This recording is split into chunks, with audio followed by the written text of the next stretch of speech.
After humiliating me at my graduation by telling me I would never measure up to my sister, my parents did not even notice I had moved away. Years later, as their real estate empire crumbled, they sent my sister to track me down and investigate my little online business to bail them out. What she uncovered made them panic. My name is Clara. I am 32 years old and the founder of a venture capital and financial technology firm in New York City. But before I tell you how I brought my toxic family to their knees, let me know where you are watching from in the comments below. Hit like and subscribe if you have ever had to build your own empire, because the people who were supposed to support you gave you nothing but debt and doubt. The bright summer sun beat down on the university lawn, casting long shadows across a sea of black gowns and graduation caps. Around me, hundreds of families were laughing, hugging, and handing out massive bouquets of flowers to their beaming children. The air was thick with pride and celebration. I stood alone at the edge of the quad, clutching my leather-bound diploma case. My fingers traced the gold foil lettering of my name and my degree in financial management earned with highest honors. It was a piece of paper that cost me $80,000 in student loans, countless sleepless nights, and a toll on my mental health that I was still trying to repair. I scanned the crowd, adjusting my heavy gown, looking for the familiar faces of my parents, Richard and Patricia. They had promised they would be here. They had sworn this time would be different. I finally spotted them near the VIP parking lot.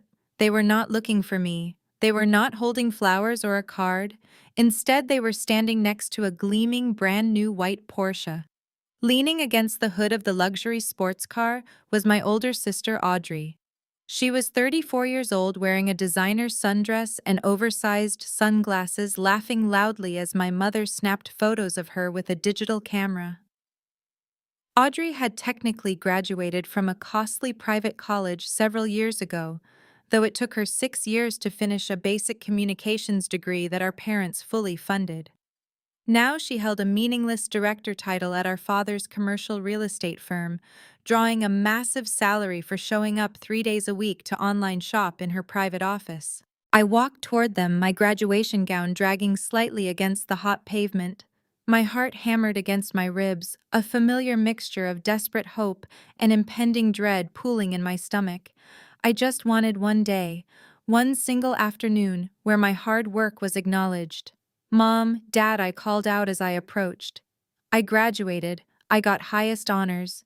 Patricia lowered her camera, looking at me with a mild annoyance, as if a stranger had just interrupted an exclusive photo shoot. "Oh, Clara, you are finished already. We thought the ceremony would drag on for another hour. Stand over there out of the lighting. We are trying to get a good shot of Audrey with her graduation present." We decided she deserved a proper reward for her recent promotion at the firm. I stared at the pristine white Porsche, processing the sheer absurdity of the situation. Audrey had been promoted to vice president of marketing simply because she asked for a new title. I was standing there drowning in student debt that they had refused to help me with, claiming I needed to learn financial responsibility. "Look at this beauty," Audrey beamed, running her manicured hand over the hood of the car. "Dad really outdid himself this time." "Oh, Clara, let me borrow that." Before I could register what was happening, Patricia stepped forward and snatched the diploma case right out of my hands. She did not open it. She did not congratulate me. She simply turned and handed my highest honors degree to Audrey. "Here, hold this up by the steering wheel," Patricia instructed my sister, adjusting the camera lens. "It will make you look like a successful young executive." "Perfect. Give me a big smile, sweetheart."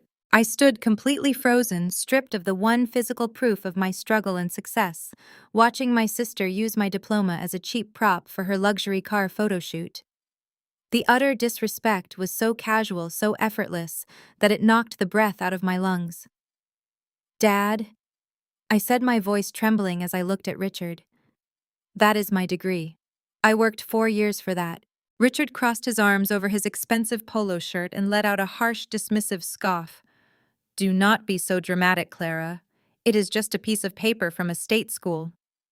Honestly, I do not know why you wasted your time studying financial management. You have absolutely no practical business sense." He looked me up and down, his eyes filled with that familiar, crushing disappointment. You need to face reality.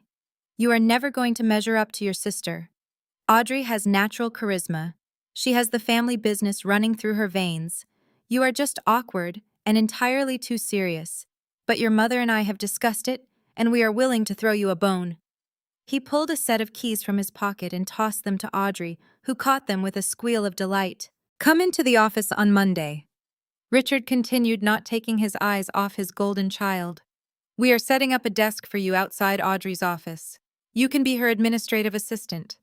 Handle her calls, get her coffee, organize her calendar. I will pay you a modest entry-level wage. If you live frugally and do not buy anything stupid, it should be just enough to cover those ridiculous student loans you took out. The world around me seemed to go entirely silent. The cheering families, the distant graduation band, the traffic on the nearby street, everything faded away. I looked at Patricia, who was still snapping photos. I looked at Audrey, who was tossing her hair and holding my diploma like a trophy she had won.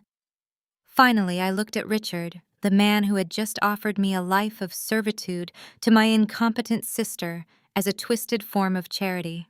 For 24 years, I had begged for their approval. I had twisted myself into knots, trying to be the perfect daughter, the quiet daughter, the responsible daughter who never asked for a dime. I had accepted the hand-me-down clothes while Audrey shopped at boutiques. I had accepted the basement bedroom while Audrey took the master suite. I had accepted their narrative that I was simply not as valuable as her. But hearing him say it out loud, hearing him confirm that my ceiling in life was meant to be the floor.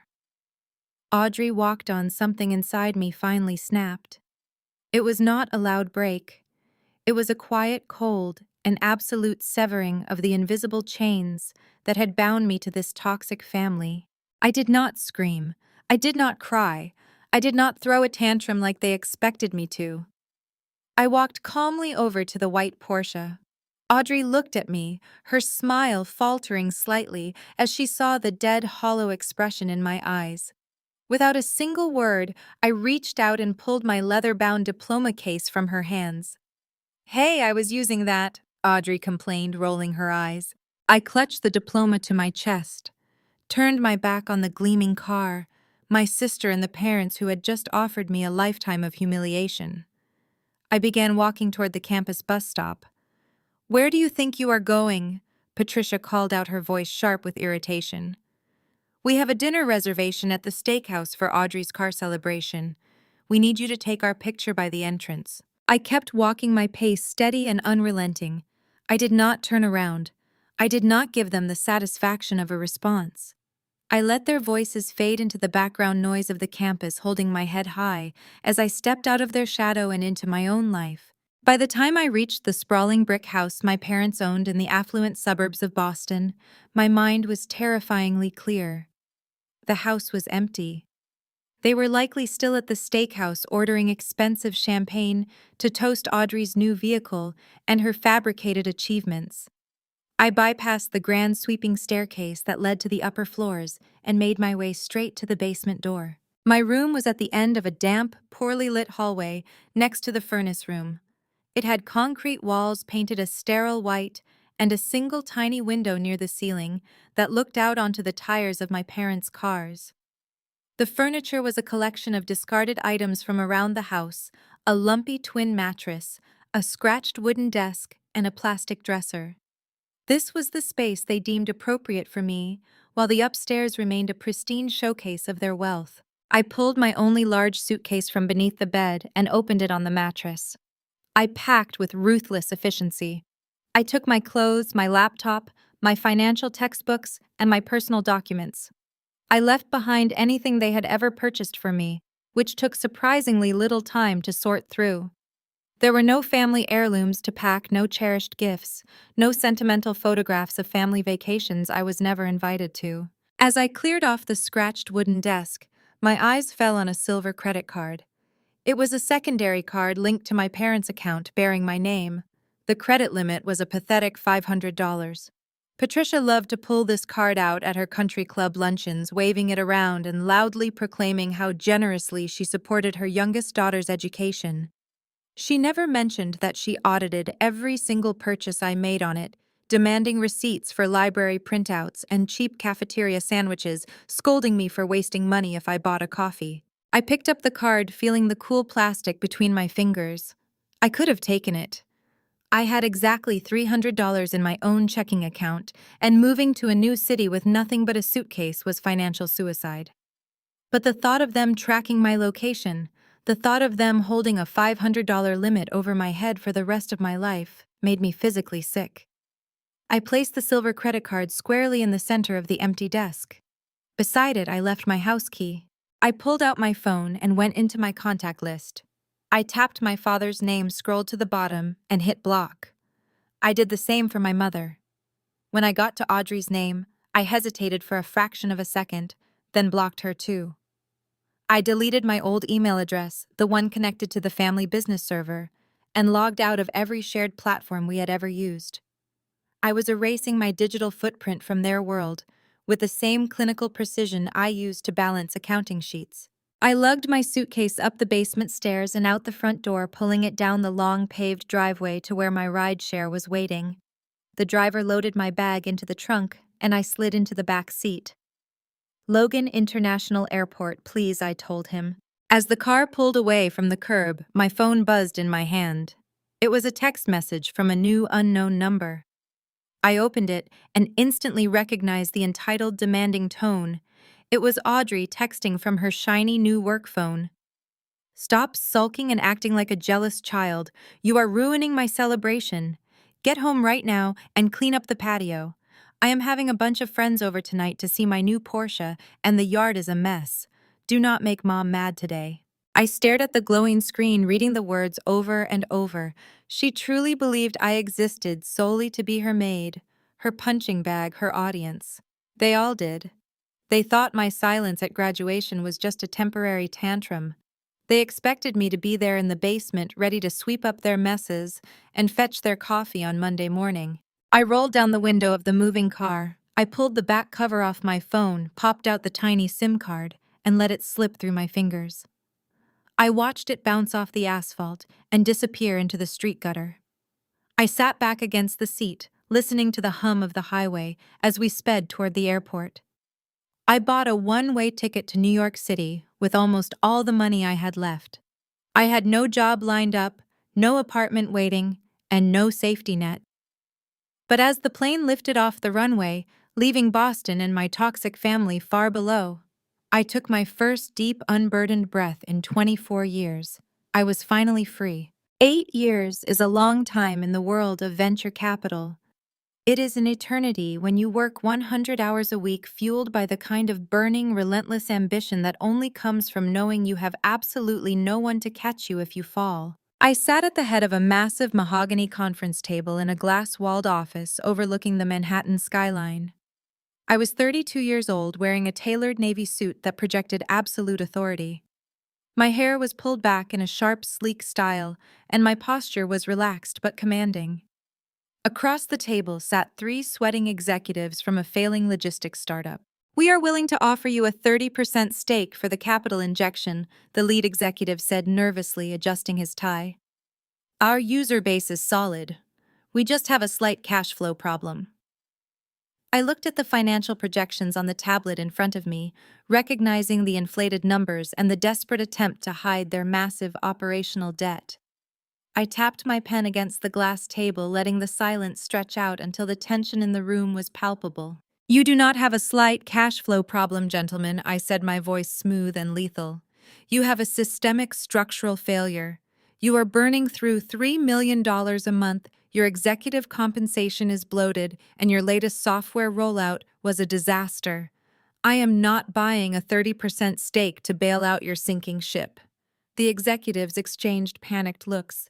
"Then what are you offering, Ms. Williams?" I smiled, leaning forward slightly. "I am offering a full buyout of your distressed assets. I will purchase your proprietary routing algorithm and your client database for 20 cents on the dollar. You walk away without declaring bankruptcy, and my firm absorbs the useful technology into our fintech portfolio. That is the only deal on the table. You have exactly 10 minutes to decide before the offer drops to 15 cents. I stood up, signaling the end of the negotiation, and walked back to my private office. My assistant, a sharp young man with impeccable organizational skills, handed me a fresh coffee as I walked in. "They will take the deal," I told him, looking out at the city below. "Prepare the acquisition paperwork." Over the past 8 years, I had built my empire stone by stone. I started as a junior analyst at a ruthless investment bank, outworking everyone in my department. I lived in a terrible studio apartment in Queens, eating instant noodles and saving every massive bonus I earned. 4 years in, I noticed a gap in the market for automated risk assessment software for distressed real estate and mid-level corporate debt. I took a massive gamble, liquidated my savings, and founded my own venture capital and financial technology firm. I named it Apex Holdings.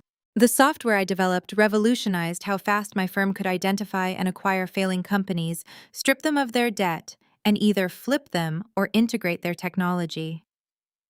I was aggressive, unapologetic, and highly successful. I was currently managing a portfolio worth hundreds of millions, moving massive amounts of capital with a single keystroke. I had long ago paid off my student loans in one lump sum. I had everything I had ever wanted, and I had achieved it completely on my own. Meanwhile, 300 miles away in a sprawling, outdated mansion in Boston, the illusion of wealth was finally shattering. Richard and Patricia sat at their extravagant dining room table, surrounded by stacks of foreclosure notices, final demand letters, and angry correspondence from their commercial lenders.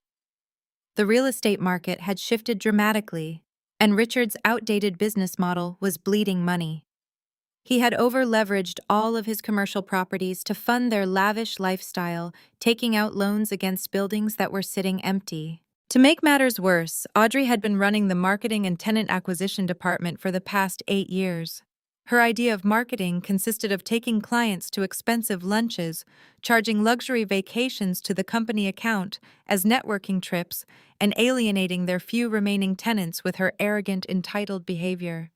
The company was functionally bankrupt, and the bank was threatening to seize not only their commercial assets, but their personal home. The front door of the mansion slammed open, echoing through the quiet house. Audrey stormed into the dining room, her face flushed red with rage. She threw a handful of shopping bags onto the table, scattering the urgent financial documents. She was 34, but still threw tantrums like a spoiled teenager. "My black card was declined," Audrey screamed, slamming her purse down next to a foreclosure notice. "Do you know how humiliating that was? I was at the luxury boutique downtown, buying a dress for the country club gala, and the cashier told me the card was frozen. What is going on with the company accounts, Dad? Fix it right now." Richard rubbed his temples, his face gray and exhausted. "We do not have the money, Audrey. The bank froze the corporate accounts this morning. We missed the last 3 mortgage payments on the downtown office park. We are completely out of cash." Audrey stared at him as if he had just spoken a foreign language. "What do you mean we are out of cash? We are rich. We have buildings. Just go to the bank and get more money. I have a gala this weekend and my manicurist needs to be paid." "You do not understand," Patricia said, her voice rising in panic as she grabbed a stack of final notices. "We are losing everything. The bank is sending auditors. If they look too closely at the books, if they see how much you have been charging to the corporate card for personal expenses, we could face criminal fraud charges. We need a massive cash injection by the end of the month, or we are out on the street." The reality of the situation finally pierced Audrey's thick skull. Her mouth opened in horror. "Out on the street? I am not living in some cheap apartment. I am a vice president. Do something, Dad. Sell one of the properties. Nobody is buying our properties because they are burdened with millions in debt," Richard snapped, slamming his fist on the table. "We need an investor, a silent partner with deep pockets who will not ask too many questions." Patricia began pacing the length of the dining room, her heels clicking frantically against the hardwood floor. Her eyes darted around, searching for a lifeline, searching for someone to exploit. Suddenly, she stopped. She turned to Richard, a desperate, calculating light returning to her eyes. "What about Clara?" Patricia asked. Richard scoffed, waving a dismissive hand. "Clara. She disappeared 8 years ago. She was a depressed college dropout who ran away because she could not handle the pressure of this family. She is probably waitressing in some diner in New Jersey. No, listen to me, Patricia insisted, rushing over to the table and grabbing her iPad. Martha from the country club told me last week that her son saw Clara in a financial magazine. Martha said Clara created some kind of little app on the internet, something to do with technology and money. She said Clara actually owns her own small company in New York now. Audrey crossed her arms, rolling her eyes. Oh, please. If Clara had a real company, she would have come crawling back here years ago to brag about it. She is probably just running a blog or something pathetic. Patricia rapidly typed into the search engine on her tablet. Even if it is a small company, she must have some cash. She has no husband, no children, no expenses. She has been hoarding her money for 8 years. We raised her, we fed her, we put a roof over her head for 2 decades. She owes a massive debt to this family, and it is time she pays it. Patricia pulled up a basic search result, showing an old press release about one of my early software patents. She shoved the screen toward Richard. Look, she has a corporate address listed in Manhattan. Richard stared at the screen, his desperate mind grasping at straws. You think she would just hand over her money? She blocked our numbers years ago. She is family, Patricia said, her voice dripping with toxic entitlement. She is probably just waiting for an excuse to come back into the fold. She always was desperate for our approval. We just need to apply a little pressure. Remind her of her obligations. Patricia turned to Audrey, her eyes narrowing with strategic intent. Audrey, you are going to New York tomorrow. Go to this address. Find your sister. Tell her the family business has a temporary cash flow issue, and we are generously offering her the opportunity to invest her little savings into our empire. If she hesitates, remind her that without us she would be nothing. Drag her back here by her hair if you have to. Audrey smiled, a cruel, arrogant smirk spreading across her face. She picked up her designer purse, already imagining the satisfaction of putting me back in my place. Do not worry, Mom. I will go down to New York and put little Clara back in line. She will be begging to hand over her money to save my lifestyle. They had absolutely no idea what was waiting for them. They thought they were sending the golden child to bully a helpless, desperate scapegoat. They did not know they were sending a sheep directly into the slaughterhouse of the apex predator they had created. The address listed on that old press release belonged to a small subsidiary branch of my firm, located in Midtown Manhattan. I kept it operational strictly for low-level meetings and tax purposes, while my actual headquarters occupied the top 3 floors of a skyscraper in the financial district. The Midtown office was modern and clean, but intentionally modest. It was the perfect decoy for someone like my sister. I was sitting in the small, glass-partitioned conference room reviewing a digital ledger when my desktop intercom buzzed. My receptionist spoke, her voice tight with forced professionalism. Ms. Williams, there is a woman in the lobby demanding to see you. She refused to sign the visitor log and is currently threatening to have me fired. Before my receptionist could finish her sentence, a loud, shrill voice echoed down the hallway. I do not need an appointment to see my own sister. Do you have any idea who I am? I am the vice president of a major real estate firm in Boston. This entire floor is probably smaller than my closet. Now get out of my way before I buy this pathetic building and evict you. I did not sigh. I simply locked my tablet, stood up, and smoothed the front of my bespoke charcoal suit. I walked out of the conference room and down the narrow corridor toward the reception area. There stood Audrey. She was wearing a violently pink designer dress that was entirely inappropriate for a Tuesday afternoon in a corporate setting. She held a heavily logoed handbag tightly against her side like a shield. Her face was flushed with anger as she leaned over the reception desk, pointing a manicured finger at my visibly shaken employee. You can step down, Grace, I said, my voice quiet, but carrying absolute authority. I will handle this guest. Audrey whipped around, her eyes widening for a fraction of a second as she took me in.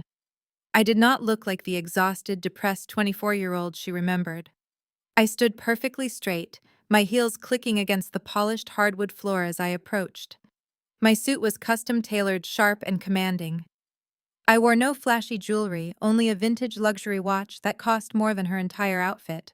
Well, look at you playing businesswoman, Audrey sneered quickly, recovering her arrogance. She crossed her arms, looking around the modest lobby with exaggerated disgust. I expected you to be in a basement, but this is almost worse. It is so tiny. You must be drowning in debt just paying the lease on this little hobby office. Mom and Dad always said you had no sense of financial reality. I stopped a few feet away from her, my expression completely unreadable. Why are you here, Audrey? She rolled her eyes and let out a dramatic put-upon sigh. Do not use that tone with me. I am here to do you a favor. Dad's company is experiencing a temporary cash flow hiccup because the market is just so unpredictable right now. Mom told me you have been hoarding some money from whatever little app you built. We decided it is time for you to step up and fulfill your family obligations. I tilted my head slightly, studying her. The sheer audacity of her demand was almost fascinating. You traveled all the way to New York to demand I give you my money. Not give, Audrey corrected, sharply waving her hand in the air. Invest. You are going to liquidate this garbage company of yours, whatever it is, and wire the funds to the family corporate account. Dad said he will give you a tiny fraction of a percent in equity as a thank you. It is a very generous offer, considering you walked out on us and embarrassed the family 8 years ago. You owe us, Clara. We raised you. You raised me, I repeated smoothly. That is a fascinating revision of history. I seem to recall paying my own way through college, drowning in student loans while you spent your days swiping the corporate credit card for spa treatments and luxury cars. Speaking of which, how is that white Porsche running? Or did the bank repossess it when Dad missed his commercial mortgage payments? Audrey flinched, the color draining from her face before rushing back in a furious red. Shut up! You know nothing about our business. We are a massive empire. We just need a little bridge capital to get through the quarter. A little bridge capital, I echoed, keeping my voice dangerously calm. You are bleeding millions of dollars a month because your occupancy rates are abysmal and your debt-to-equity ratio is completely unsustainable. You are not facing a hiccup, Audrey. You are facing total financial ruin. And instead of restructuring your debt, your parents sent you here to shake down the daughter they discarded. How dare you speak to me like that? Audrey shrieked, taking a step forward. Her mask was slipping rapidly, revealing the desperate, panicked woman beneath the designer clothes. You are going to sell this pathetic little office and give us the cash right now. If you refuse, I will tell everyone in Boston what a selfish, ungrateful brat you are. I will ruin your reputation. You will never be able to show your face in our city again. I stared at her, absorbing the absolute pathetic nature of her threat. She truly believed her socialite gossip held power over me. She had no concept of the world I operated in. She thought we were still playing by the rules of our parents' toxic household, where her loud demands and manipulative tantrums dictated reality. Instead of calling security to throw her out, a different plan formed in my mind. She was desperate. My parents were desperate. They were blindly grasping for any financial lifeline, completely unaware of the trap they were walking into. I could have kicked her out, but handing them enough rope to hang themselves was a far more appealing strategy. I let out a slow, measured breath and let my icy demeanor soften just a fraction, projecting a carefully calculated hesitation. I looked at the floor, then back up at her, mimicking the exact posture of submission she expected from me. Fine, I said softly. Audrey stopped yelling, her chest heaving as she stared at me. Excuse me? I said fine, I repeated, stepping back and gesturing toward the hallway. If things are really that bad back home, I suppose I can help. Come into my office. We need to discuss the numbers. A massive, triumphant smirk spread across Audrey's face. The tension evaporated from her shoulders as her inherent arrogance returned in full force. She adjusted her expensive handbag, shooting a superior glare at my receptionist. I knew you would fold. Audrey boasted, her high heels clicking loudly as she followed me down the corridor. You always were weak, Clara. Deep down, you know you are nothing without the family name. I am glad you finally realized your place. I led her into the small conference room and closed the glass door behind us, shutting out the noise of the lobby. I walked over to the desk, opened my laptop, and pulled up a secure legal template. How much exactly does Dad need? I asked, my fingers hovering over the keyboard. Audrey dropped her bag onto the conference table and crossed her arms. $2 million. That should cover the immediate shortfalls and keep the auditors off our backs until the market corrects itself. Have your bank wire it by tomorrow morning. $2 million, I mused, typing the figure into the digital document. That is a significant amount of capital, Audrey. Even for me. If I am going to liquidate assets to provide a bridge loan of that magnitude, we need to handle this professionally. Audrey rolled her eyes, groaning loudly. Do not try to play lawyer with me, Clara. Just sign a check. We do not need a bunch of boring paperwork between family. Actually, we do, I replied, hitting the print command. The laser printer in the corner hummed to life, sliding a thick stack of paper into the tray. I gathered the pages, tapped them on the desk to align the edges, and placed them directly in front of her, along with a heavy metal pen. I smiled, leaning my hands on the edge of the table and looking her dead in the eye. You want the money, fine, but you have to sign this non-disclosure agreement first. Audrey stared at the thick stack of paper, her lips curling into a condescending sneer. A non-disclosure agreement. She laughed, tossing her hair over her shoulder. You really have been playing business in your little office, have you not? Fine. If signing a piece of paper makes you feel like a big corporate executive, I will sign it.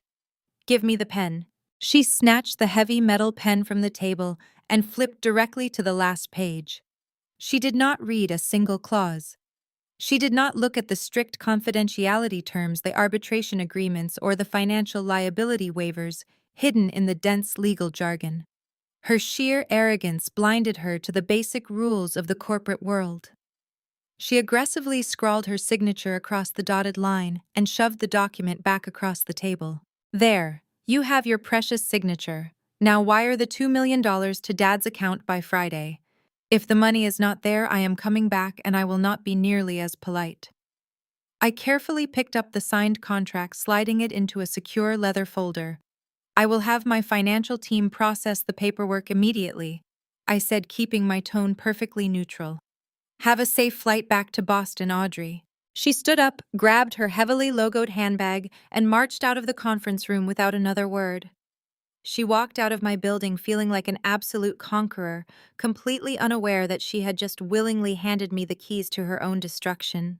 300 miles away in Boston, the reality of the family empire was far darker than Audrey's delusions.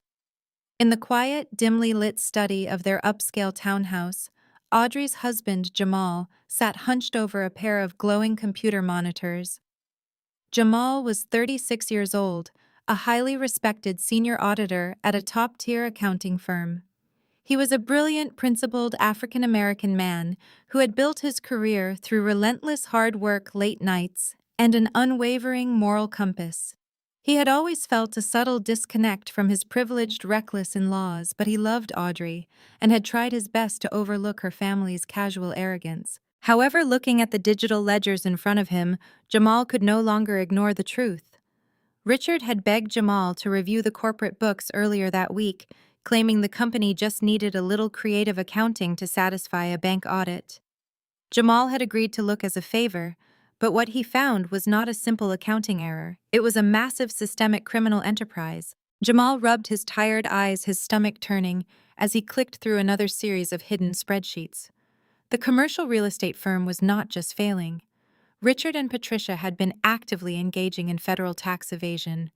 They had set up fake vendor accounts to siphon money out of the business, improperly depreciated commercial assets to dodge corporate taxes. And worst of all, they had submitted fraudulent, inflated property valuations to secure their last 3 commercial loans. This was wire fraud. It was bank fraud. It was the kind of white-collar crime that attracted the attention of the IRS and federal prosecutors. They were not just going to lose their house. If the bank auditors dug even an inch below the surface, Richard and Patricia were going to federal prison. And because Audrey was listed as a corporate officer and a signatory on several of the fraudulent accounts, she was directly implicated. The front door of the townhouse opened, and the sound of Audrey's high heels echoed down the hallway. She strutted into the study, tossing her coat onto a leather armchair and holding up a half-empty bottle of expensive champagne she had opened in the kitchen. "You can stop stressing over those boring spreadsheets, Jamal," she announced, pouring herself a generous glass. "I handled it. I went to New York and put my sister in her place. She is wiring us $2 million by the end of the week. The company is saved." Jamal slowly turned around in his office chair, staring at his wife in disbelief. He looked at the champagne glass in her hand, then back to her triumphant, oblivious face. "Audrey, $2 million is not going to save this company." "Oh, please," she scoffed, taking a sip of her drink.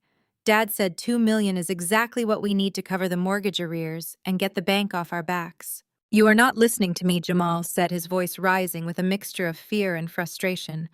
He stood up and pointed at the glowing monitors. "Your parents are not just behind on their mortgages. They have been forging financial documents. They have been evading taxes.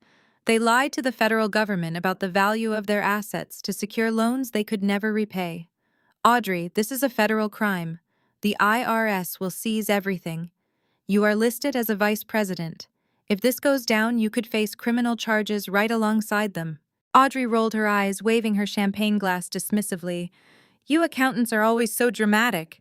Dad has been running this business for 30 years. He knows how to handle the taxes. You just do not understand how real estate works." "I understand exactly how financial fraud works." Jamal fired back, his patience entirely exhausted. "I am trying to protect you. This company is a sinking ship, and taking $2 million from your estranged sister is not going to plug a $15 million hole in the hull. It is just going to drag her down with you. We need to hire a defense attorney immediately." Audrey slammed her glass down on the desk, the champagne sloshing over the rim. "Shut up, Jamal. Just shut up. You are ruining my victory. Clara's money is going to cover everything. She is just a naive idiot who wants our approval. She practically handed me a blank check today because she is too weak to stand up for herself. Dad will use her cash to pay off the bank and everything will go back to normal.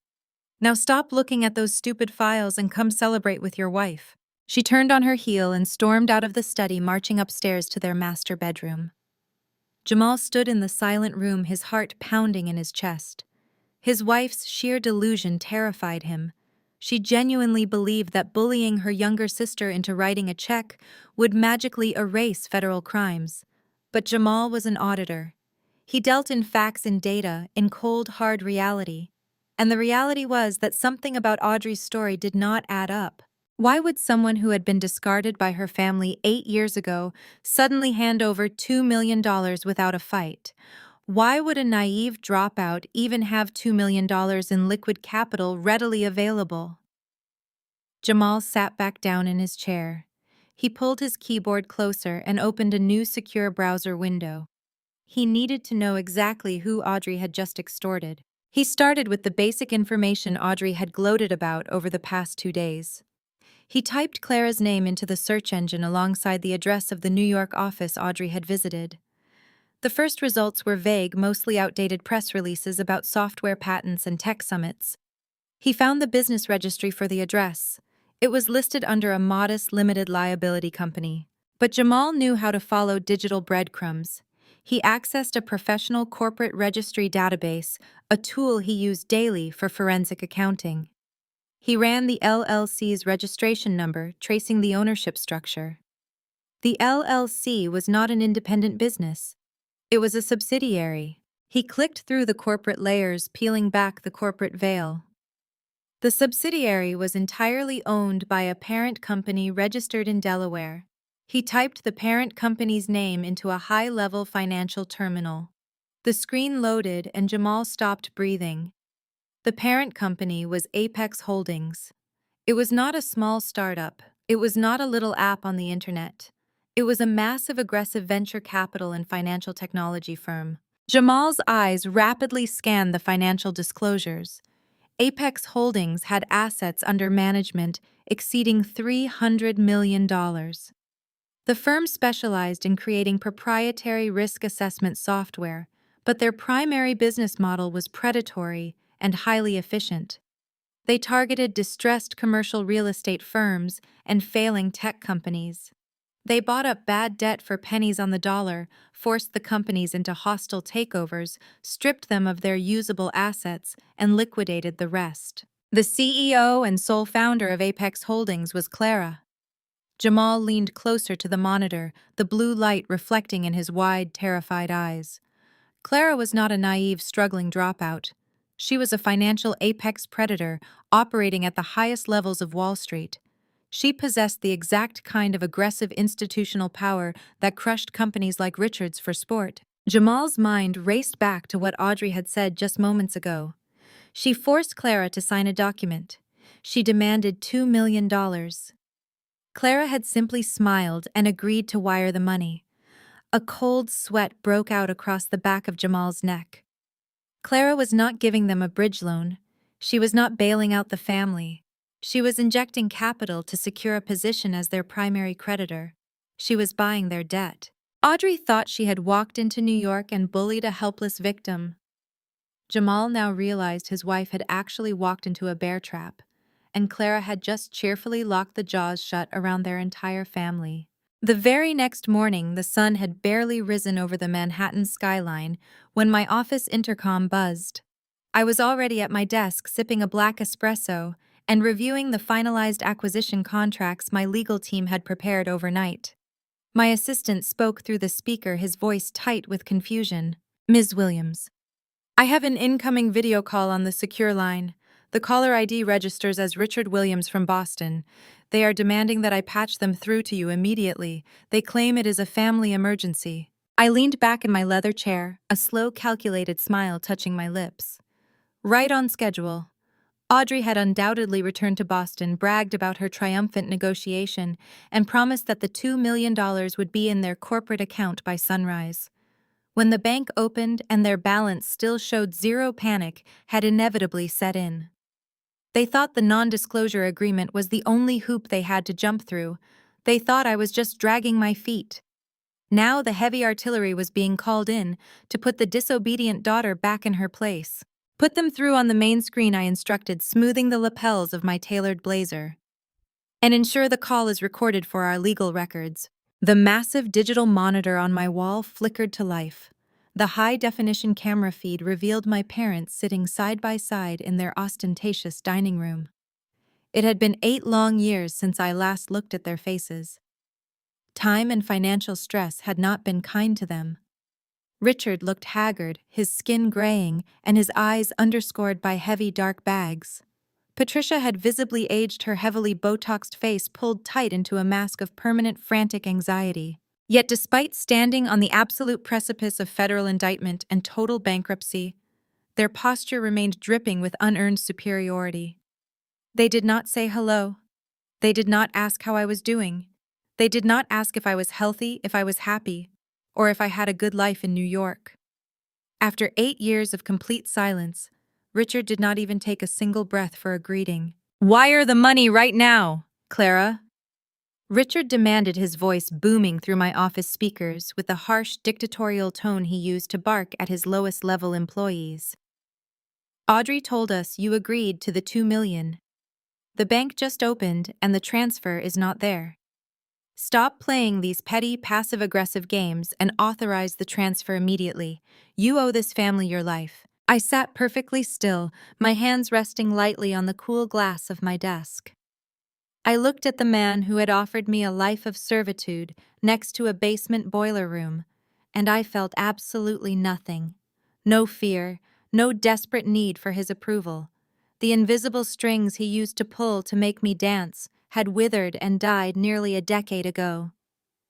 "I have not authorized any transfer," Richard Y. replied, my voice completely devoid of emotion. "And I will not be authorizing one this morning." The color rushed to Richard's face. He slammed his fist down on the dining table, rattling a fine china teacup. "Do not you dare defy me. I am your father. We have a temporary cash flow issue, and you are going to fix it. We put a roof over your head. We fed you. We gave you the prestigious Williams name. You owe us every single thing you have achieved. Transfer that money into the corporate account today, or I will personally drive down to New York and drag you to the bank myself." Patricia leaned into the camera frame, shoving Richard slightly to the side. She deployed her signature tactic, the exact brand of toxic emotional manipulation she had used to keep me feeling small and worthless for 24 years. "You are a cold-blooded, ungrateful child," Patricia spat, her voice trembling with manufactured outrage. "I cannot believe I gave birth to someone so selfish. We are in the middle of a crisis, and you are trying to punish us because you were always jealous of your sister. We sacrificed everything for you. Do you have any idea how much money I spent on you? I paid for your life. I paid for your education. I gave you everything you needed to succeed, and this is how you repay my love. By withholding funds when your own family is bleeding." I let her finish her little performance. I let the silence hang in the air for 5 agonizing seconds while they glared at the screen, expecting me to shrink, expecting me to apologize and beg for forgiveness just like I used to. Instead, I opened the top drawer of my desk. I reached inside and pulled out a thick laminated piece of paper. It was not a digital file. It was a physical hard copy receipt that I had framed and kept in my desk for 8 years, waiting for this exact moment. I held the document up to the high-definition camera, ensuring the text was perfectly legible on their screen. "You spent money on my education?" I asked, my voice dropping to a dangerous, icy register. "That is a fascinating narrative, Patricia. Let us look at the facts. This is the final payoff statement for my student loans. The total amount with interest was $80,000. I paid every single cent of this debt by working 100-hour weeks while eating rice out of a microwave." I lowered the document slightly, locking my eyes onto Patricia's panicked face. "You did not pay for my education. In fact, during the exact same week that I was served an eviction notice in Queens because I had to choose between paying my loan installment and paying my rent, you were photographed at a charity gala. You bought Audrey a limited edition Hermes Birkin bag to celebrate her making a single successful phone call. That bag cost $30,000. You gave me a secondary credit card with a $500 limit and demanded receipts for my lunch. Do not ever sit there and tell me you sacrificed for my life."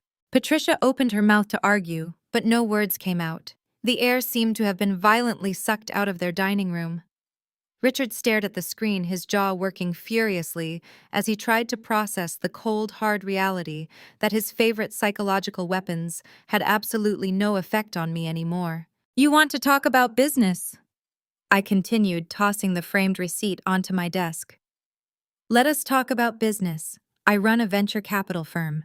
I do not do charity, and I certainly do not hand out bridge loans to failing fraudulent real estate portfolios without securing my capital.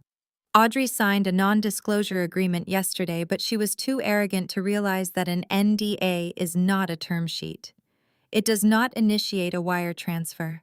It simply allows me to legally discuss your catastrophic financial ruin without being sued for defamation." Richard leaned forward, his face pale and sweating. He was finally beginning to understand that he was not speaking to a frightened college dropout. He was speaking to a corporate executioner. "What do you want?" Clara Richard asked, his voice losing its dictatorial edge, replaced by a thin, reedy desperation. "We need that $2 million today. The bank auditors are arriving on Monday. If we do not balance the ledgers, we lose the commercial properties." I leaned closer to the camera, resting my chin on my steepled fingers. "I have the $2 million. In fact, the funds are already sitting in an escrow account ready to be wired instantly. But as I said, I do not release capital without secure collateral." I tapped a command on my keyboard, sending a digital document directly to Richard's email. "You will see a file in your inbox right now. It is a legally binding collateral agreement. I know your commercial properties are worthless. I know they are over-leveraged to the brink of federal fraud. They carry absolutely no value to me. Therefore, there is only one unencumbered asset left in your entire portfolio that holds enough equity to secure my $2 million loan." Patricia's eyes widened in sheer terror. She grabbed Richard's arm, her perfectly manicured nails digging into his sleeve. "What asset?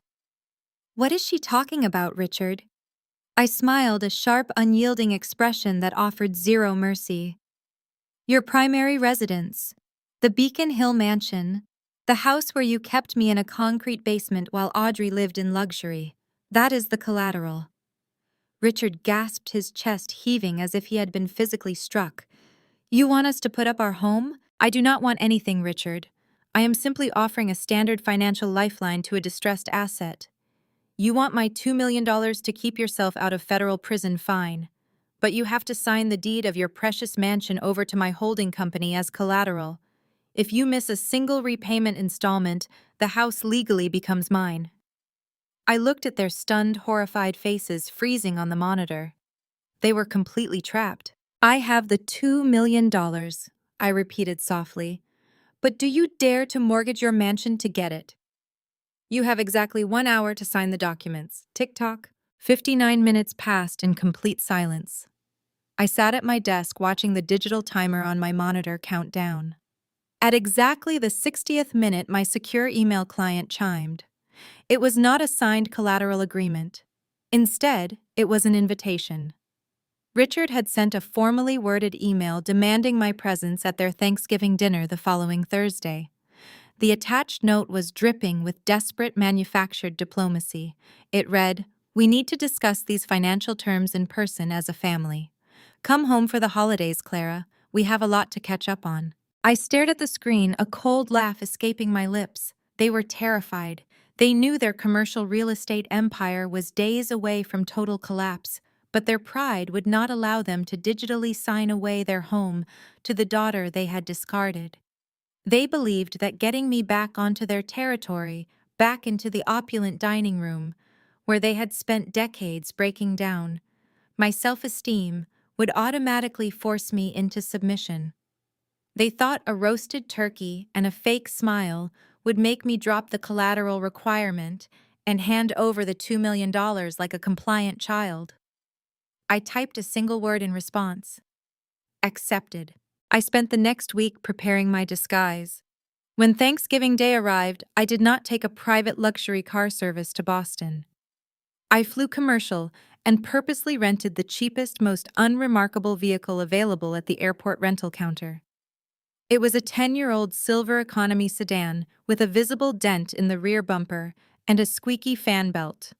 For my wardrobe, I completely abandoned my tailored Manhattan power suits. I dressed in a plain, oversized beige knit sweater, simple dark slacks, and scuffed flat shoes. I wore absolutely zero jewelry and kept my makeup bare and unassuming. I looked exactly like the struggling, overwhelmed woman they desperately wanted me to be. I was giving them the illusion of superiority because arrogant people are the easiest to destroy. I pulled the sputtering rental car up the long sweeping driveway of the Beacon Hill mansion, parking it directly behind Richard's luxury SUV and Audrey's new white Porsche. The contrast was almost comical.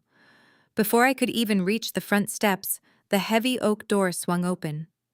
Audrey stood on the threshold holding a crystal glass of champagne. She was wearing a ridiculous tight sequined cocktail dress for a mid-afternoon family dinner, her neck heavy with diamonds she had undoubtedly purchased with stolen corporate funds. Audrey looked past me at the dented rental car and a loud triumphant snort erupted from her lips. "Is that a rental car, Clara?" She mocked, her voice carrying across the pristine front lawn. "I thought you were some big-shot New York CEO now. You could not even afford a decent luxury vehicle to bring you home. I guess that tiny office of yours is not generating enough cash to fix a bumper." I kept my face perfectly neutral, dropping my gaze to the porch floor to mimic embarrassment. "It gets great gas mileage," I replied softly, clutching my plain canvas purse. Audrey rolled her eyes and took a sip of her champagne, stepping aside to let me pass. "You always were obsessed with saving pennies. It is pathetic. Come inside before the neighbors see that junk heap parked in our driveway." I stepped into the grand foyer of the mansion. The house smelled of expensive catering and cinnamon, a carefully manufactured scent of domestic perfection. Patricia rushed out of the living room wearing a stiff, forced smile that did not reach her panicked eyes. She did not hug me. She just pointed toward the dining room. "Go sit down. Dinner is almost ready." As I walked toward the dining room, I noticed a tall, well-built African-American man standing near the hallway archway. It was Jamal, Audrey's husband. Unlike my parents and my sister, Jamal was not smiling.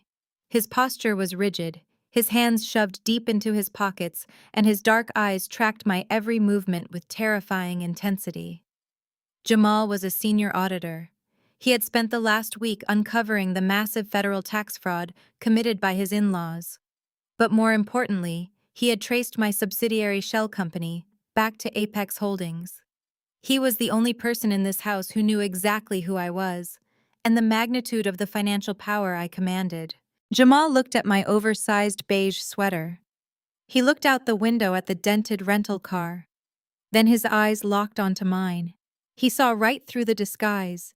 He saw the predator wearing sheep's clothing walking willingly into a den of oblivious, arrogant fools. I offered him a slight, knowing nod. A drop of sweat broke out on Jamal's forehead, and he quickly looked away, swallowing hard. He knew a slaughter was imminent, and he was desperately trying to figure out how to avoid getting caught in the crossfire. We gathered around the massive mahogany dining table.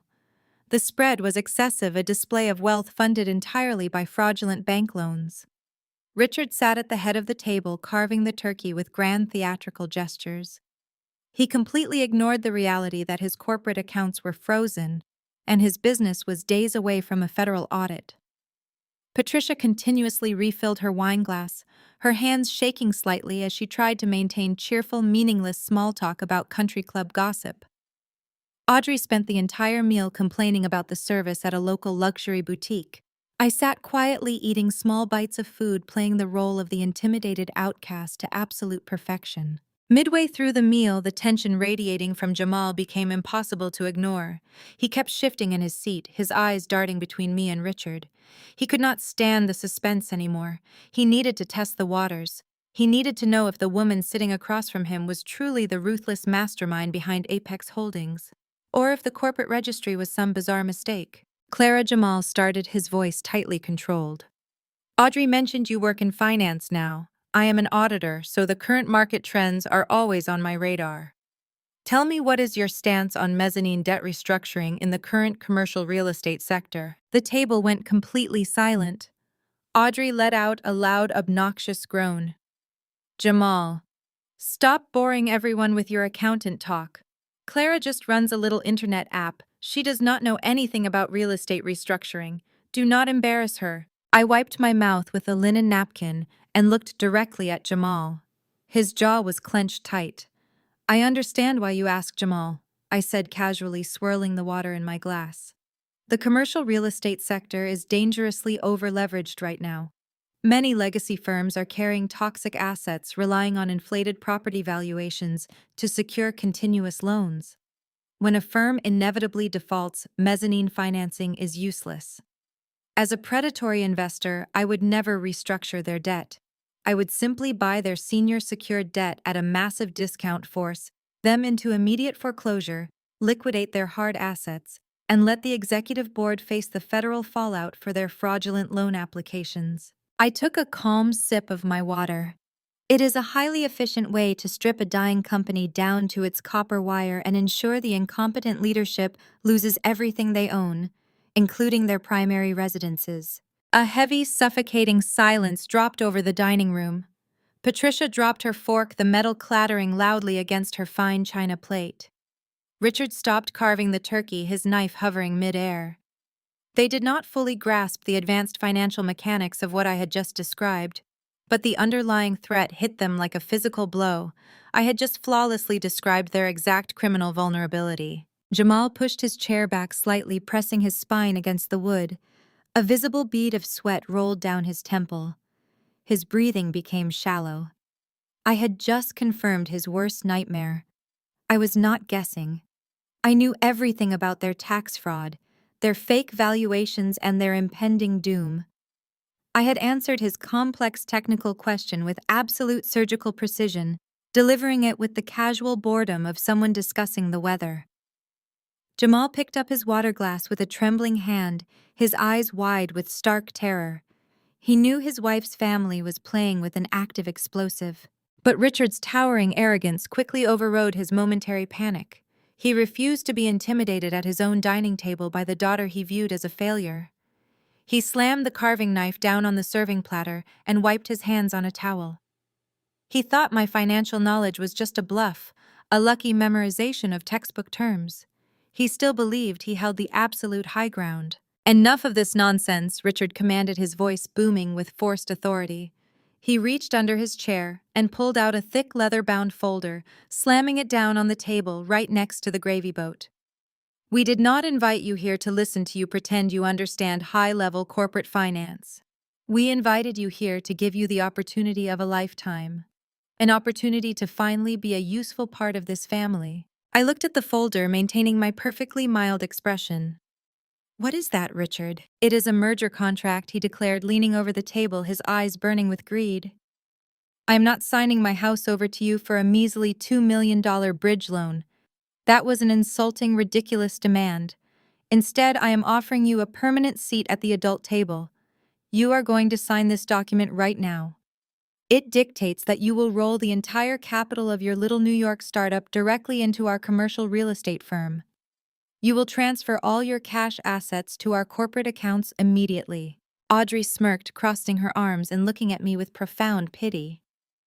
"Dad is being incredibly generous, Clara. You should be thanking him on your knees." I stared at the heavy folder, keeping my hands resting quietly in my lap. "And what exactly do I get in exchange for liquidating my entire company and handing you all my cash?" I asked softly. Richard stood up, towering over the table, his chest puffed out in a display of absolute delusional dominance. "I will give you 5% equity in my empire," he announced. 5%. You will finally be a real part of our legacy. Now pick up a pen, stop being a stubborn child, and sign the contract." I stared at the leather-bound folder sitting next to the gravy boat. I let my hands tremble just slightly, putting on a masterclass in feigned intimidation. "This is a major decision, Richard," I said, my voice barely above a whisper. "I need a moment. Please let me use the restroom and wash my face. I am just so overwhelmed by this gesture." Patricia laughed, a sharp, victorious sound. Audrey smirked and took another sip of her wine. Richard nodded generously, waving his hand toward the hallway. "Take 5 minutes, Clara. Wash your face. Then come back here and do what is right for the family." I stood up, pushing my chair back against the hardwood floor, and walked out of the dining room with my head bowed. I stepped into the long, dimly lit corridor that led to the guest bathrooms. The sounds of clinking silverware and Audrey's obnoxious laughter faded behind the heavy oak doors. I had barely taken 10 steps when a large hand shot out from the shadows of the adjacent study, gripping my elbow and pulling me inside. The heavy mahogany door clicked shut behind me, plunging us into the quiet darkness of my father's private library. I spun around, my instincts flaring, but I immediately relaxed when I saw who it was. Jamal stood against the closed door, his chest heaving as he fought to catch his breath. The ambient light from the street lamps outside cast long shadows across his face. He looked absolutely terrified. "Do not sign that contract," Jamal said. His voice was a harsh, urgent whisper. "Do not even touch that pen, Clara.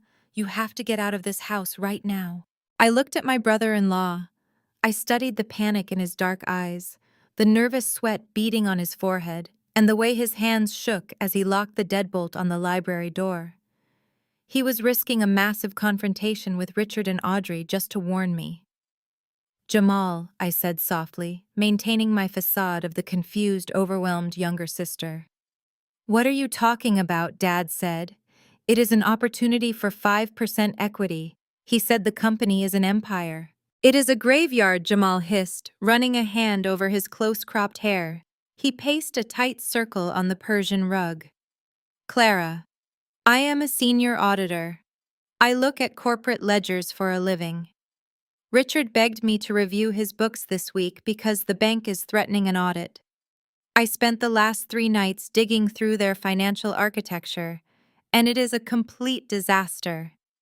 They are not just experiencing a temporary cash flow problem. They are drowning in $15 million of toxic commercial debt."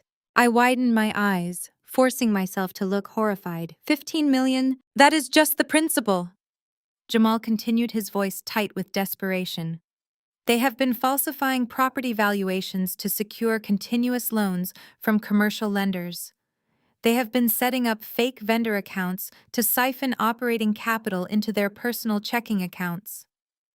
Audrey has been charging hundreds of thousands of dollars in luxury goods, vacations, and spa treatments directly to the corporate expense accounts while claiming them as marketing deductions. It is rampant systemic tax evasion and wire fraud. He stopped pacing and grabbed my shoulders, looking at me with genuine, desperate concern. He truly believed I was a naive software developer about to throw my life savings into a roaring fire. If you sign that merger contract, Jamal warned, his eyes boring into mine, you are giving Richard legal authorization to commingle your clean capital with his fraudulent accounts. By tomorrow morning, he will drain every single cent from your company to pay off his most aggressive lenders. You will lose everything you have built. But worse than that, signing that document makes you a legal stakeholder in a criminal enterprise. When the IRS and federal prosecutors inevitably raid this house, they will drag you down with them. They are trying to use your company as a front for money laundering. You will go to federal prison, Clara. Do you understand me? You have to run. I stood completely still in the dim light of the study. I let his words wash over me, analyzing the raw honesty and ethical integrity radiating from this man. Jamal was surrounded by parasites, narcissists, and criminals. Yet despite being married to my incredibly toxic sister, he had retained his moral compass. He was putting his own marriage and his own safety on the line to protect a woman he barely knew, simply because it was the right thing to do. He did not belong in this family. He was a decent, hard-working professional who had been blinded by Audrey's initial charm and dragged into a nightmare. The facade dropped. I did not need to play the frightened, submissive daughter anymore, not with him. I rolled my shoulders back, letting my posture shift from slouched and defensive to tall and commanding. The manufactured fear vanished from my eyes, replaced by the cold, calculating focus of a Wall Street predator. I looked up at Jamal, my expression entirely calm and terrifyingly sharp. Jamal took a step back, his brow furrowing in confusion as he witnessed the physical transformation. The helpless victim he had just pulled into the room was gone. I already know about the $15 million in toxic debt, Jamal, I said. My voice was no longer a timid whisper. It was the smooth, authoritative tone of a chief executive officer. I know about the fake vendor accounts. I know about the inflated property valuations. I know about the impending federal audit. Jamal stared at me, his mouth opening and closing as his brilliant, analytical mind scrambled to process this new reality. How could you possibly know all of that? The ledgers are heavily encrypted. Because I am not just a software developer, I replied, stepping toward the heavy oak desk and leaning casually against it. I am the founder and CEO of Apex Holdings. We are a venture capital firm specializing in distressed asset acquisition. And as of last Friday, my firm purchased Richard's entire $15 million commercial debt portfolio from his primary lenders. I am not his savior, Jamal. I am his largest secured creditor. Jamal's eyes widened to the size of saucers. The color drained from his face as the magnitude of my statement hit him. As a senior auditor, he instantly understood the financial mechanics of what I had just revealed. He realized that I had not walked into a trap. I had built the cage, locked the door, and swallowed the key. You bought their debt, Jamal breathed, gripping the back of a leather armchair to steady himself. You are the one foreclosing on the commercial properties. I am, I confirmed smoothly. And that little contract Richard has sitting on the dining room table, the one he thinks will save him. It is completely useless. Audrey signed a non-disclosure agreement in my New York office yesterday that contained a hidden arbitration waiver. She effectively waived their right to contest any hostile takeover actions initiated by my firm. They are legally paralyzed. Jamal shook his head slowly, staring at me as if he were looking at a ghost. They have no idea who you really are. They think you are weak. Arrogance is a terminal disease, I stated coldly. They spent my entire childhood telling me I was worthless. They stripped me of my dignity, kicked me out, and expected me to die in the gutter. Now they expect me to bail them out of federal prison. I am going to let them sign their fraudulent merger contract today, and on Monday morning I am going to trigger a total liquidation of their corporate assets. I am going to take everything. Jamal swallowed hard. He looked at the locked door, then back at me. And what about me? Audrey is my wife.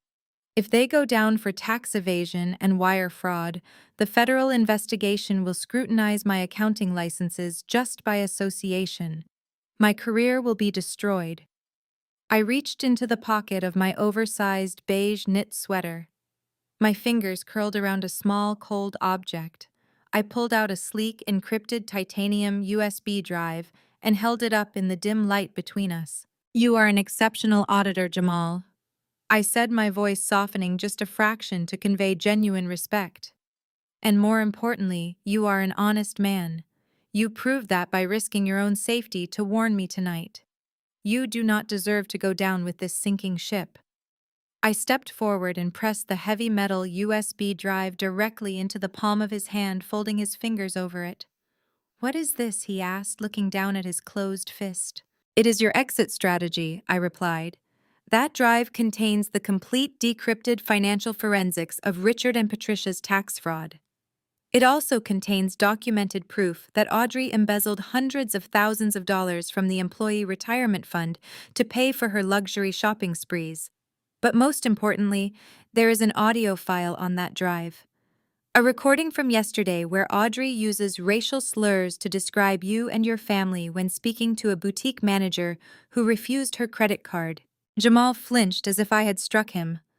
A look of profound, agonizing betrayal washed over his features. The illusion of his marriage shattered into a million jagged pieces right there in the dark library. "Take your laptop, go to a secure location, and review those files tonight," I instructed, firmly refusing to let him spiral into shock. "You are standing on a burning bridge, Jamal. You can stay loyal to a woman who steals from her employees and despises your heritage, and you can let the federal government strip you of your CPA license. Or you can take that drive straight to a high-powered divorce attorney and the IRS whistleblower division. You can secure full immunity by handing over the evidence before the raid happens." I offered him a sharp, confident smile. "Review the data. Then decide if you want to drown on their sinking ship or step onto my lifeboat. The choice is yours." Without waiting for an answer, I turned away from the stunned auditor. I unlocked the heavy mahogany door, smoothed my plain beige sweater, and arranged my features back into the meek, intimidated expression my family expected to see. It was time to go back to the dining room. It was time to sign a contract with the devil and watch him burn. I slipped back into the dining room, my shoulders hunched and my eyes cast downward. The lively, arrogant chatter that had filled the space earlier was completely gone. Richard sat at the head of the table, his arms crossed over his chest like a judge awaiting a final verdict. Patricia was aggressively tapping her manicured fingernails against her crystal wine glass. Audrey wore a predatory smirk, leaning forward in her chair, clearly eager to watch my absolute surrender. A moment later, Jamal walked into the room. He did not look at his wife. He did not look at my parents. He walked stiffly to his seat and sat down, his face a mask of profound, rigid stoicism. The encrypted titanium USB drive was safely concealed deep in his pocket. He was a dead man walking in a room full of ghosts, and he was the only person besides me who actually knew it. I took my seat slowly. The thick, leather-bound merger contract sat exactly where I had left it, next to the gravy boat. It was an absurd, legally flawed trap designed by amateurs who thought aggressive demands could replace actual financial strategy. I looked at Richard, letting my lower lip quiver just a fraction to sell the performance. "I cannot sign this, Richard," I said, my voice barely a breathless, terrified whisper. "I built my company from nothing. It is all the money I have. It is my entire life's work. Please do not ask me to give it all away. I can offer you a small personal loan to help with your bills, but I cannot merge my assets into yours." Richard's face darkened with instant explosive fury, but Audrey beat him to the punch.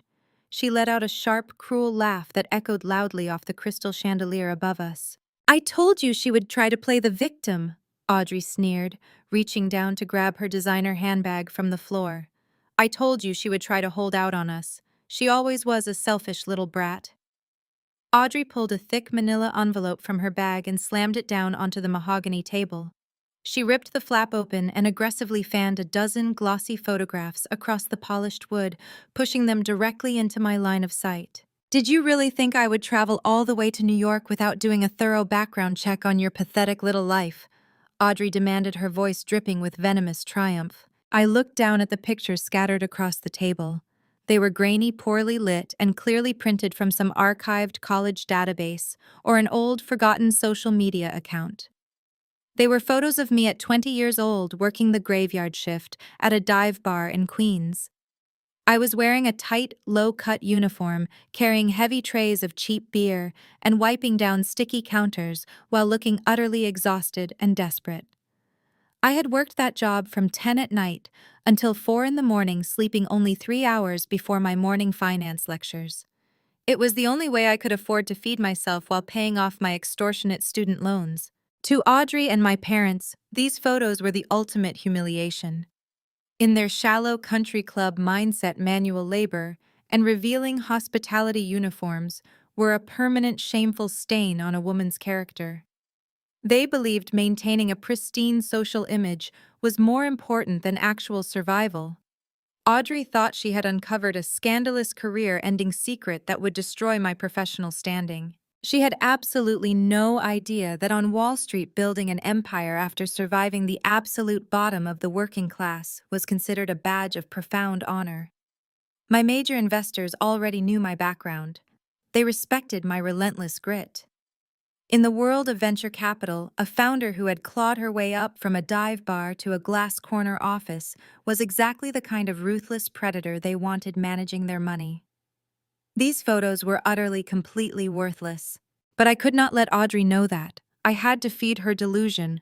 I had to let her believe she held the winning hand. I gasped loudly, throwing a hand over my mouth. I widened my eyes in manufactured horror, frantically reaching out to gather the photos, as if trying to desperately hide them from view. "Where did you get these?" I stammered, injecting raw, breathless panic into my voice. "You have no right to have these." Audrey slapped her hand down hard over mine, pinning the photos to the table. "I hired a private investigator, you naive idiot," she lied smoothly. I knew perfectly well she had just paid some cheap online data broker a few $100s to scrape my old digital footprint. "You parade around in your little office pretending to be a successful CEO, but underneath it all, you are just a cheap, desperate bartender. What do you think your pristine business partners will say when they see these? What will your little tech clients think when I blast these photos to every single contact on your company's network?" Jamal stared at his wife in absolute, unmasked disgust. He was watching the woman he married attempt to blackmail her own sister over honest, backbreaking hard work. The USB drive in his pocket must have felt 100 times heavier at that exact moment. He was watching pure, unadulterated evil unfold at his own dining table. Patricia leaned over the table, her face twisting into a mask of pure hatred. The aristocratic, refined facade she wore for her wealthy friends completely melted away, revealing the cruel, narcissistic monster lurking just beneath the surface. "You are just a piece of trash!" Patricia hissed, her voice a poisonous whip that sliced through the quiet room. "You always were. We tried to give you class. We tried to give you a respectable, dignified life, but you always gravitated toward the gutter. You are a complete embarrassment to this family." Patricia pointed a manicured finger directly at my face, her eyes cold and merciless. "You are going to sign that contract right now. You are going to hand over every single dime you have hoarded to save this family. If you do not sign it, I will personally make sure these photos are sent to every business registry and corporate office in Manhattan. Sign it, or I will make sure you can never hold your head up in New York again. We will destroy your little business and leave you with absolutely nothing." Richard did not say a word. He simply picked up the heavy gold fountain pen resting next to the leather folder and rolled it across the mahogany table. The pen spun smoothly across the wood and stopped right against my fingertips. "Your mother gave you a direct order, Clara," Richard stated coldly, leaning back in his chair with an aura of total supremacy. "Do not make us destroy you. Be smart, save your reputation, and save this family." I stared down at the gold pen resting against my fingers. I looked at their faces flushed with toxic power, utterly drunk on their own perceived dominance. They truly thought they had backed a helpless animal into a corner. They truly thought a handful of old, grainy photographs had secured them a multi-million-dollar corporate bailout. They had absolutely no concept of the legal suicide they were aggressively demanding I commit on their behalf. I let my shoulders tremble violently. I forced a single perfect tear to well up in the corner of my eye and spill down my cheek, catching the light of the chandelier. I reached out with a violently shaking hand, letting my breathing turn shallow and ragged. My fingers hovered over the cold metal of the pen, portraying the ultimate image of a broken, defeated daughter. With a slow, shuddering breath, I shakily picked it up. I held the heavy gold pen, letting its weight anchor me to the present. Just as the nib hovered millimeters above the signature line, the heavy oak doors of the dining room swung open with a dramatic creak. A short, balding man in an ill-fitting pinstripe suit bustled into the room carrying a bulging leather briefcase. This was Wallace, my father's retained corporate attorney. Wallace was a notorious opportunist, a man who charged exorbitant hourly rates to look the other way, while his wealthy clients skirted the absolute edges of financial regulations. He had a reputation for being sloppy, but incredibly greedy, perfectly matching the toxic ecosystem of my family's business. "I apologize for the delay," Richard Wallace panted, wiping his slick forehead with a linen handkerchief. "I have the finalized merger and acquisition documents ready for notarization. We are ready to execute the transfer of assets." I pulled my hand back, letting the gold pen drop onto the mahogany table with a soft clatter. "Wait," I whispered, keeping my voice fragile and entirely devoid of confidence. "If I am signing over my entire company and all my liquid capital, I need to read the final draft." Audrey slammed her hands on the table, her diamond bracelets jingling aggressively.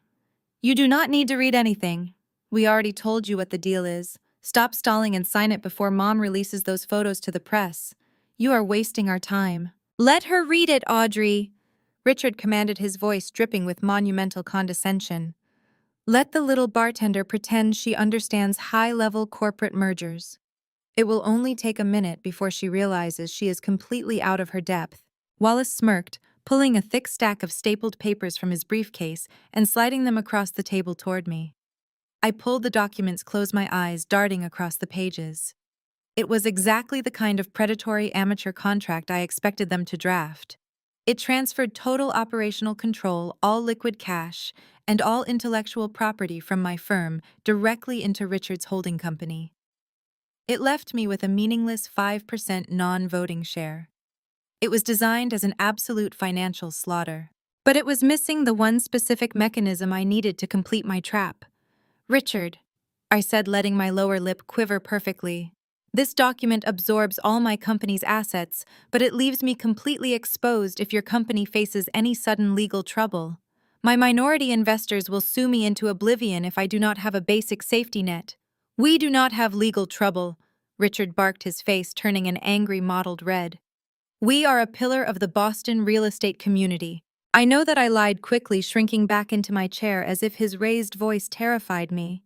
"But the market is volatile. I just need a standard boilerplate indemnification clause. Just a single paragraph stating that in the event of unforeseen legal risks, federal audits, or catastrophic corporate default, the personal assets of the executive board will serve as collateral to secure my incoming capital. It is just standard protection. If your company is as bulletproof as you say, the clause will never be triggered." I looked up at him with wide, tearful eyes, projecting the ultimate image of a broken daughter begging for a crumb of security. "Please, Dad. If I am giving you everything I have ever worked for, just give me this one tiny peace of mind. Or go ahead and ruin me with the photos. I cannot sign an uncollateralized transfer." It violates basic fiduciary duty. Across the table, Jamal closed his eyes and swallowed hard. He knew exactly what I was doing. I was not asking for a safety net. I was asking for the legal binding right to seize the very chairs they were sitting on. He watched in silent, paralyzed horror as his in-laws stood on the trapdoor with the noose around their necks. Wallace scoffed, waving his hand dismissively at my request. "It is a meaningless addition, Richard, just a frightened little girl's parachute. The corporate veil protects your personal assets anyway. If adding a collateral clause gets her signature on the merger today, I can draft the addendum in exactly 2 minutes. It changes nothing about our operational control over her cash." Wallace was a breathtakingly incompetent lawyer. He did not know that Richard and Patricia were already guilty of massive federal tax evasion and wire fraud criminal acts that pierced the corporate veil entirely. He did not know that their corporate protections were already void. And most importantly, he did not know that I already owned their debt. Richard puffed out his chest, his monumental ego blinding him to the razor-sharp wire wrapping around his throat. "My empire is a fortress," Richard proclaimed loudly, glaring at me with absolute disgust. "We do not have risks. We have temporary market fluctuations. If adding a worthless collateral clause gets you to stop crying and sign the damn paper, then do it, Wallace. Show her how little her fears matter." Wallace pulled a laptop from his briefcase, typed furiously for 60 seconds, and printed a fresh addendum page from the wireless printer located in the adjacent study. He strutted back into the dining room and placed it on top of the contract. The clause was beautifully straightforward. It clearly stated that Richard, Patricia, and Audrey, acting as the executive board, pledged their personal assets, including their primary residences, private trusts, and luxury vehicles, as absolute collateral against any legal or financial liabilities absorbed by the merger. Richard grabbed the pen first. He did not even bother to read the words Wallace had typed. He signed his name with aggressive sweeping strokes that tore into the paper. He shoved the document toward Patricia. "Sign it," he ordered. Patricia grabbed the pen and signed it without breaking eye contact with me. Her gaze was filled with pure, unadulterated malice. "You are lucky we even allow you to sit at this table," she spat, sliding the paper toward her oldest daughter. Audrey snatched the pen, next signing her name with a dramatic, arrogant flourish. "There," Audrey sneered, tossing the heavy gold pen back across the table. It hit my water glass with a sharp clink. "Now it is your turn. Hand over your company and get out of our sight." I picked up the pen. The cold metal felt grounding against my skin. My hand was no longer shaking. The performance was over. I pressed the gold nib against the heavy paper and signed my name with sharp, precise, undeniable authority. I pushed the papers toward Wallace. Wallace quickly stamped his notary seal on the documents, creating a legally binding, indisputable contract. The ink settled deep into the fibers of the page, cementing their doom. I calmly picked up my designated copy of the executed contract. I folded it perfectly in half and slid it deep into my canvas purse. The silence in the dining room was thick and expectant. Richard, Patricia, and Audrey were waiting for me to break down. They were waiting for me to weep over the loss of my life's work, to apologize for being so difficult to beg for a scrap of their affection, now that they had supposedly conquered me. I reached up and wiped the single manufactured tear from my cheek. I squared my shoulders and sat up entirely straight. The terrified, submissive posture I had maintained since walking through their front door melted away instantly. My spine straightened into a line of pure steel. The temperature in the room seemed to drop 10 degrees as my eyes shifted from wide and fearful to cold, dead, and utterly merciless. I looked directly at Richard, then at Patricia, and finally at Audrey. I let a slow, terrifying smile spread across my face. "Excellent," I said, my voice ringing with a chilling metallic finality that echoed off the dining room walls. "Thank you for the family's generosity." The immediate aftermath of my chilling gratitude hung over the dining room table like a guillotine waiting to drop. My parents and Audrey stared at me, their triumphant smiles freezing into masks of sudden, inexplicable unease. They did not understand what had just happened, but the primal reptilian parts of their brains recognized the severe shift in the room's atmospheric pressure. I did not stay to explain the mechanics of their impending ruin to them. I picked up my plain canvas purse, walked out of the opulent mansion, and drove my dented rental car straight back to the airport. Back in Boston, the Thanksgiving evening quickly dissolved into nervous, aggressive bickering. Audrey complained loudly about my dramatic exit, pouring herself another glass of expensive wine, completely oblivious to the legal suicide she had just committed. Jamal did not join the conversation. The heavy catered meal turned to ash in his mouth.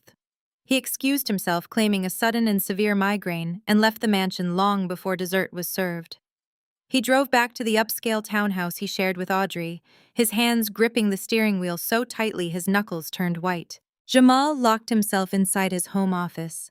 The house was dead quiet. He reached into the pocket of his trousers and pulled out the encrypted titanium USB drive I had pressed into his palm in the library. It felt impossibly heavy, loaded with the promise of absolute destruction. He booted up his personal air-gapped laptop, deliberately bypassing his accounting firm's network to ensure complete anonymity. With a deep, steadying breath, he inserted the drive into the port.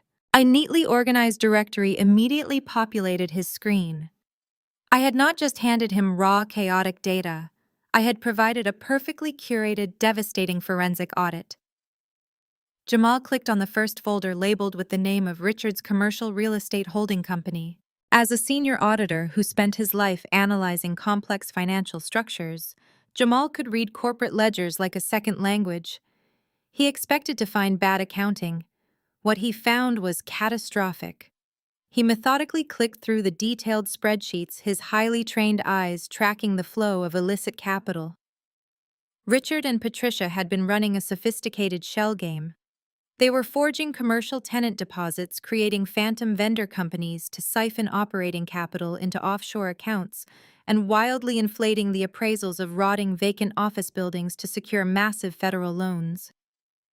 It was textbook wire fraud. It was a scheme so brazen and arrogant that it guaranteed a lengthy federal prison sentence the moment a legitimate investigator glanced at the books. But the second folder, cleanly labeled as Employee Retirement and Benefits, was what made Jamal's blood run cold. This was Audrey's specific department. She was legally registered as the trustee for the company's employee pension and 401k matching funds. Jamal opened the transaction history. He reviewed the outgoing bank transfers, cross-referencing them with the dates of Audrey's most extravagant purchases. The reality of what he was looking at made him physically nauseous. Audrey had not just been making reckless business decisions. She had been actively, maliciously embezzling from the retirement accounts of her own working-class employees. She was siphoning the life savings of the company's janitors, administrative assistants, and maintenance workers to fund her luxury lifestyle. She stole the futures of hardworking people to buy designer bags, first-class tickets to European resorts, and cases of vintage champagne. The sheer, unadulterated sociopathy of the act left Jamal staring at his monitor in paralyzed horror. He was married to a woman who happily robbed the elderly blind so she could flaunt her wealth at the country club. If Jamal stayed in this marriage, if he remained associated with this family for even one more week, his entire life would be incinerated. The federal authorities would not care that he was kept in the dark. They would look at his credentials as a senior auditor, look at his wife's blatant embezzlement, and conclude he was the mastermind hiding the money. His hard-earned CPA license would be permanently revoked. His pristine reputation would be destroyed. He would face conspiracy charges and share a cell block with his criminal father-in-law. Then his eyes drifted down to the final folder on the drive. It was simply labeled audio. Jamal hesitated. His heart hammered a frantic, painful rhythm against his ribs. He knew what I had told him in the library. He knew what this file contained. He reached for his noise-canceling headphones, plugged them in, and clicked the single audio file inside the folder. The audio was crisp and undeniable. It was a recording from the high-end boutique downtown where Audrey's corporate credit card had been declined earlier that week. Jamal heard the store manager politely and discreetly explaining that the account was frozen. He heard Audrey's immediate escalating rage. She began screaming, throwing a tantrum fit for a spoiled toddler. And then, cornered and desperate to save face in front of the wealthy clientele browsing the store, Audrey dropped her polished, progressive facade. She unleashed her true, unfiltered self. In a frantic attempt to blame someone else for her declined card, Audrey blamed her husband. She screamed at the manager using vile, unforgivable racial slurs to describe Jamal and his entire family. She spat the words out with practiced ease, indicating she used this language frequently behind closed doors. She loudly complained that she was only in financial trouble because she had lowered her standards to marry a black man who refused to properly fund her luxurious lifestyle. She expressed absolute venomous disgust for his parents, his heritage, and his very existence, mocking the humble working-class background of the people who had welcomed her into their family with open arms and unconditional love. Jamal ripped the headphones off his ears and hurled them across the desk. He choked on a dry sob, leaning over his knees as a wave of profound, agonizing betrayal washed over him. The illusion of his marriage shattered into a million jagged, irreparable pieces right there in the dark office. It was not just a failing marriage. It was a union built on pure, concentrated malice. He had spent years defending Audrey to his family, making excuses for her snobbish behavior, believing that deep down she was a good person who simply struggled with her parents' toxic influence. He had been a fool. The woman sleeping soundly in the master bedroom upstairs was a monster. She was a racist, a thief, and a relentless manipulator who viewed him as nothing more than a convenient prop and a financial safety net. Jamal stood up, his breathing ragged and uneven. He paced the length of the study, the walls of the townhouse suddenly feeling like a prison cell. He looked up at the ceiling, knowing Audrey was up there, likely dreaming of the $2 million she thought she had successfully extorted from her younger sister. She thought she had won. She thought she was untouchable.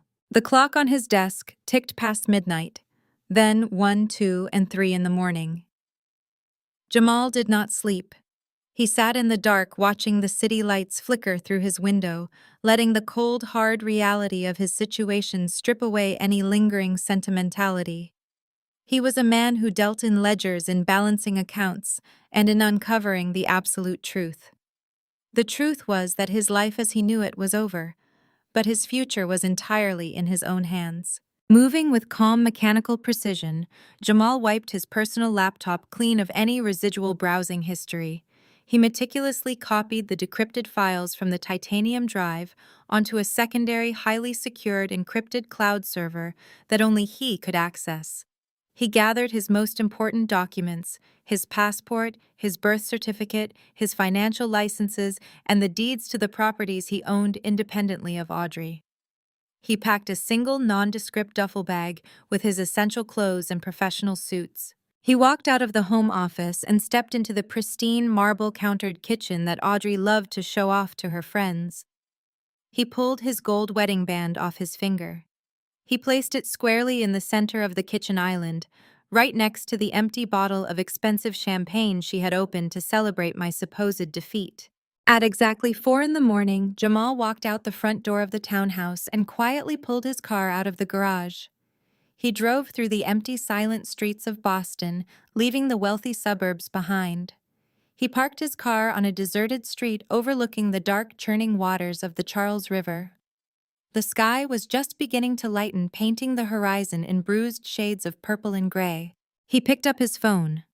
He dialed the direct, secure, unlisted number I had left in a hidden text file on the USB drive. He did not care that it was 4 in the morning.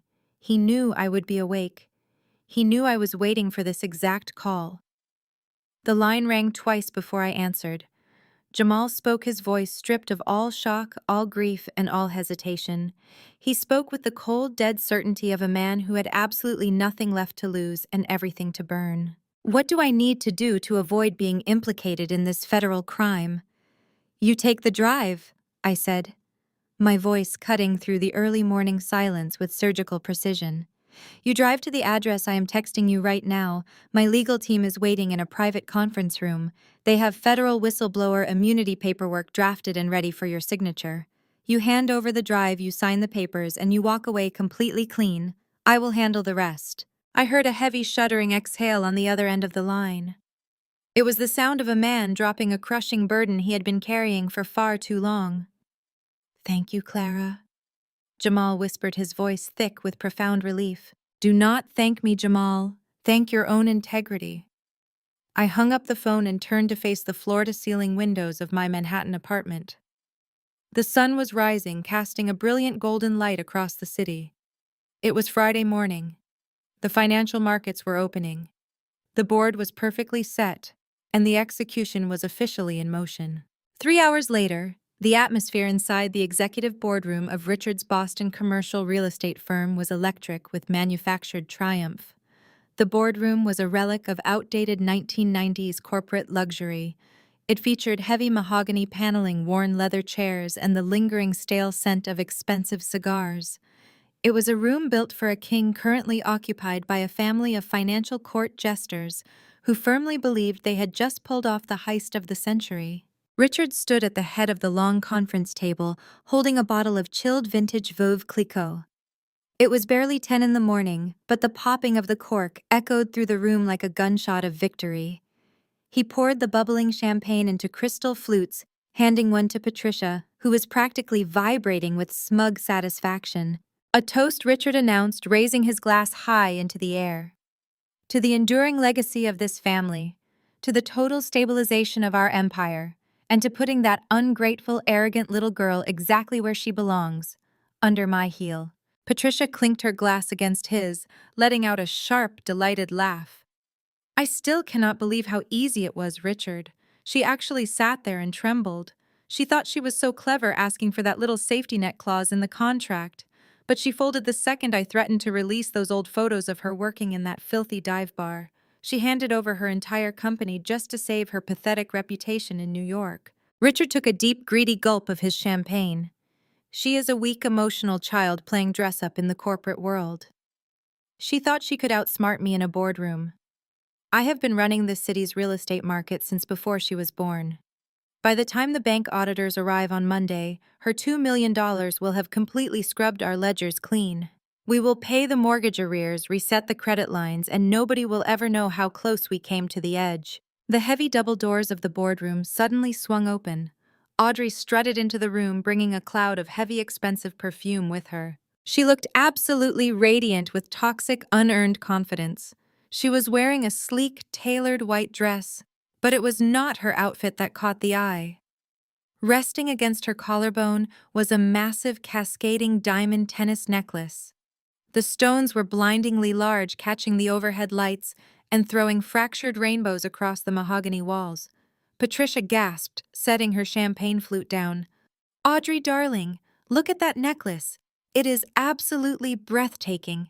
Audrey beamed, strutting over to the table and grabbing a glass of champagne.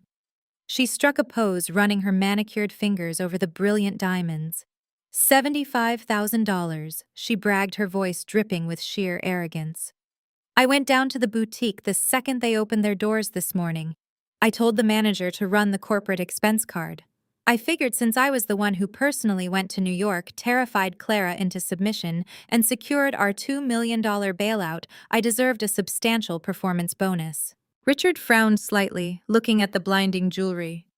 "You charged $75,000 to the corporate card this morning. The bank has not cleared Clara's wire transfer yet. The accounts are still heavily restricted." "Oh, relax, Dad," Audrey scoffed, taking a long sip of her drink. "I called Wallace on the way to the jeweler. He authorized a temporary override with the bank using the signed merger contract as proof of incoming liquidity. The bank manager approved it the second he saw Clara's corporate assets were being folded into ours. We are rich again. Stop stressing over pennies." Patricia walked over and kissed Audrey on the cheek, eyeing the diamonds with naked envy. "You deserve it, sweetheart. You saved this family. You were absolutely brilliant yesterday at dinner." You completely shattered her confidence. Audrey waved her hand dismissively, walking over to pour herself a second glass of champagne. It was almost too easy. "Clara is pathetic. She spent her entire life begging for our attention, and she is still doing it. She literally handed us her entire fortune just so we would not embarrass her." She paused, a slight frown briefly breaking her triumphant facade. "Though I am going to have to do some spring cleaning with my own life today." Jamal threw a massive tantrum last night. He actually packed a bag and left the house. He left his wedding ring on the kitchen island. Can you believe the dramatic nerve of that man? Patricia gasped, clutching her pearls in exaggerated shock. He left you. After everything you have done for him, after bringing him into this family's prestigious inner circle. Audrey rolled her eyes, admiring her reflection in the glass of the boardroom window. He is just a boring, rigid accountant mom. He started hyperventilating about tax forms and federal audits. He has absolutely no stomach for high-level corporate finance. He does not understand what it takes to protect an empire. Honestly, I am glad he is gone. Now that I am a multimillionaire again with Clara's money, I can easily upgrade. I will buy a much better, much more compliant husband who actually understands how to enjoy wealth. Richard chuckled, raising his glass to his golden child. That is the spirit, Audrey. Never let dead weight drag you down. We shed the dead weight in this family, and we emerge stronger. Now we just wait for the bank notification. The wire transfer should be hitting our primary operating account any minute now. They stood together in the luxurious boardroom, bathed in the morning sunlight, clinking their crystal glasses, and drinking to their own perceived invincibility. They were entirely consumed by their delusions of grandeur. They were celebrating a victory that did not exist, spending money they did not have, and mocking the very people who held their absolute destruction in the palms of their hands. They did not know that Jamal was currently sitting in a secure federal building, sipping bad coffee while turning over a decrypted USB drive to a team of wide-eyed IRS investigators. They did not know that Clara's $2 million had never been wired to their bank, but had instead been used to aggressively finalize the hostile takeover of their remaining distressed debt. They thought they were the kings and queens of Boston. They were actually just trespassers standing in a building they no longer owned. The joyous, arrogant laughter filling the boardroom was suddenly interrupted. The heavy mahogany doors did not just swing open, they were pushed open with a frantic, desperate violence. Sarah, the firm's senior receptionist, stood in the doorway. Her face was entirely drained of blood. She looked as though she had just seen a ghost. Her hands were shaking so violently that the heavy clipboard she was holding rattled audibly against her hip.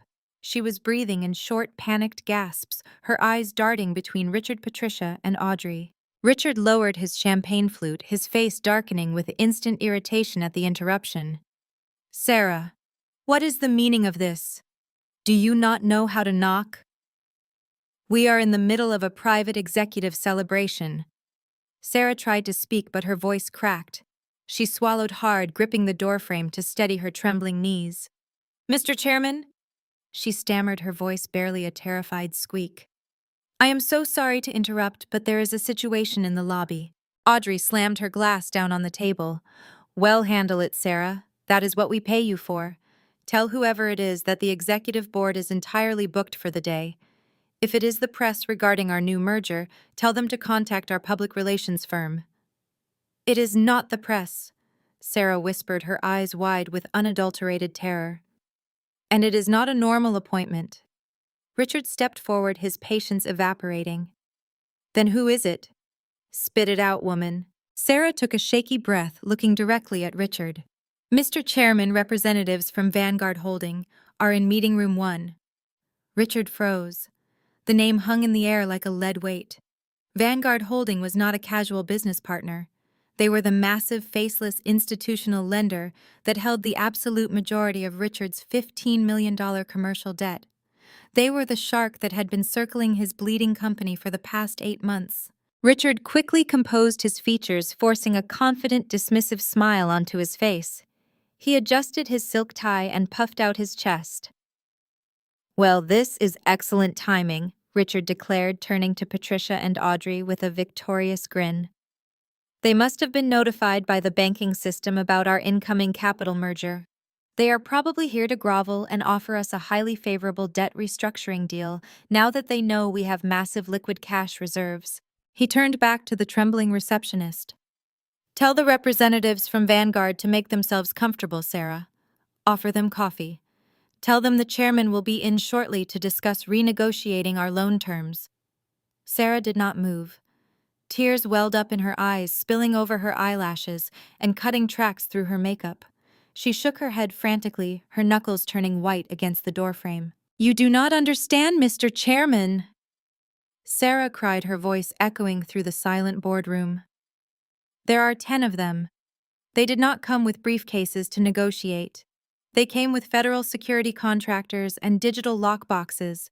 They are currently pulling the servers out of the IT department and changing the security codes on the lobby doors." The crystal champagne flute slipped from Patricia's hand. It hit the hardwood floor, shattering into 100 glittering, jagged pieces. The champagne pooled around her expensive shoes, but she did not even notice. Richard's face went completely slack. His jaw dropped. "What are you talking about, Sarah? What do you mean they are changing the security codes? This is my building." Sarah looked at him, her voice dropping to a devastated, horrified whisper. "They said they aren't here to negotiate your debt, sir. They said they bought it. They said they own the building, the accounts, and the company. They said they have come to take over." Richard's face turned a violent mottled shade of purple. He stared at the trembling receptionist as if she had just spoken in tongues. He refused to comprehend the words. His monumental arrogance simply would not allow his brain to process the reality of a total corporate siege. He snatched the heavy leather folder containing my signed merger contract off the mahogany table, gripping it so tightly his knuckles turned white. "This is an absolute outrage," Richard bellowed, his voice vibrating with manufactured fury. "It is an illegal occupation. Vanguard Holding cannot just walk into my building and touch my servers. I am going to show these arrogant, predatory suits exactly who they are dealing with. Come with me, both of you." He stormed past the weeping receptionist, marching down the plushly carpeted corridor with the heavy stomping footsteps of a tyrant preparing for battle. Patricia hurried after him, her face pale, but her chin held high, firmly believing her husband would somehow bully a massive institutional lender into submission.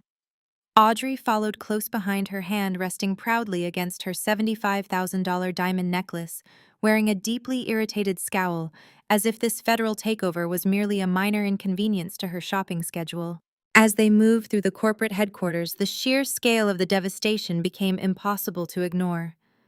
The office was in a state of absolute synchronized chaos. Men and women in sharp dark suits and earpieces were systematically directing operations. Professional security contractors stood guard at every exit.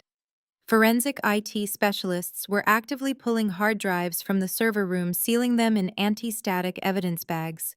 Employees were standing by their cubicles, whispering in terrified clusters, watching the 30-year-old real estate empire being dismantled piece by piece. "Stop what you are doing right now!" Richard roared at a technician unspooling a network cable. "Put that down. I am the chairman of this company, and I order you to vacate the premises." The technician did not even look up. 2 security contractors immediately stepped into the hallway, crossing their arms and forming a silent, impenetrable human wall between Richard and the server room. They looked at him with the cold, dead eyes of people who took orders from a much higher authority. Richard gritted his teeth, humiliated in front of his own staff, and pivoted sharply toward meeting room 1. He did not knock. He grabbed the brass handles and kicked the heavy double doors open with maximum aggressive force. The atmosphere inside the meeting room was chillingly calm. It was a stark, terrifying contrast to the chaotic panic echoing through the hallways. 5 elite Wall Street attorneys sat in a perfectly straight line along one side of the long glass table. They wore immaculate, bespoke dark suits. They had pristine leather briefcases open in front of them, filled with categorized legal dossiers. They did not flinch when the doors slammed against the walls. They merely looked up at Richard with absolute predatory indifference. At the far end of the room, the large executive chair was turned completely away from the door, facing the panoramic window that overlooked the Boston skyline. "I do not know what kind of hostile intimidation tactics Vanguard Holding thinks they can employ here," Richard boomed, marching to the center of the room and throwing his leather folder down onto the glass surface with a loud, aggressive smack. "But you have severely miscalculated. We are not some vulnerable, bankrupt startup. We just finalized a massive capital merger yesterday. We have millions in incoming liquid assets. You will remove your security thugs from my building immediately, or I will have every single one of you arrested for corporate trespassing." The elite attorneys did not blink. The lead counsel, a silver-haired man with eyes like a hawk, simply adjusted his glasses, completely ignoring Richard's tantrum. He looked past the raging man and directed his attention toward the high-backed leather chair facing the window. The heavy chair slowly rotated. I sat there, my legs elegantly crossed, my hands resting lightly on the armrests. I was no longer wearing the oversized, pathetic beige sweater from yesterday's Thanksgiving dinner. I was draped in a razor-sharp, pitch-black Tom Ford power suit. My hair was pulled back into a severe, flawless twist, and my expression was a mask of absolute frozen authority. Richard stopped breathing. He physically stumbled backward, his shoulder hitting the heavy wooden doorframe. The color instantly drained from his face, leaving him looking like a hollow, terrified ghost. Patricia let out a strangled, high-pitched gasp, her hands flying up to cover her mouth as she stared at me in pure, unadulterated horror. Audrey, however, was entirely blinded by her own manufactured rage. Her brain simply refused to process the visual cues of my power. She looked at my sharp suit, looked at the Wall Street lawyers sitting at attention, and her mind completely rejected the reality unfolding in front of her. She stomped past our paralyzed parents, her face twisting into an ugly, furious sneer. "What the hell are you doing here?" Audrey shrieked, pointing her manicured finger directly at my face. "How did you even get past security? Did you follow us here to beg for your money back? Get out of this room right now before I have you thrown into the street." I did not blink. I did not raise my voice. I smoothly picked up a thick-bound financial dossier from the desk beside me and tossed it casually onto the center of the glass table. It slid perfectly across the smooth surface and stopped right in front of Richard's trembling hands. "Allow me to formally introduce myself to the executive board," I said, my voice cutting through the room with the lethal precision of a scalpel. "I am the founder and chief executive officer of Vanguard Holding, and as of last week, my firm purchased the entirety of your $15 million corporate debt." The silence that followed my declaration was absolute. It was the kind of heavy, suffocating silence that occurs right after a fatal car crash. Audrey let out a loud, harsh bark of laughter. It was a manic, desperate sound. "Vanguard, holding you do not make me laugh, Clara. You run a tiny little app in a closet-sized office. You are a bartender playing dress-up. Dad, she is obviously having a psychotic break because we took her money. Call the police." I did not look at my sister. I kept my eyes locked entirely on Richard, watching the devastating realization slowly crush his soul. He was a man who understood corporate finance. He looked down at the dossier I had thrown on the table. He saw the official Vanguard Holding logo stamped next to my full legal name. He looked at the 5 elite attorneys sitting silently waiting for my command. The math was finally clicking into place inside his arrogant head. "You bought our debt," Richard whispered, his voice cracking, completely devoid of its previous booming authority. "You are the hostile creditor." I confirmed smoothly, leaning forward and resting my elbows on the glass table. "Your commercial properties have been bleeding capital for years. Your occupancy rates are a joke, and your primary lenders were desperate to offload your toxic loans before you inevitably defaulted. I swooped in and bought your $15 million of debt for roughly $3 million in cash. I own your mortgages, Richard. I own your credit lines. I own this building." Patricia gripped the back of an office chair to keep herself from collapsing. Her knees were visibly shaking. "But you signed the contract," she stammered, her voice high and breathless.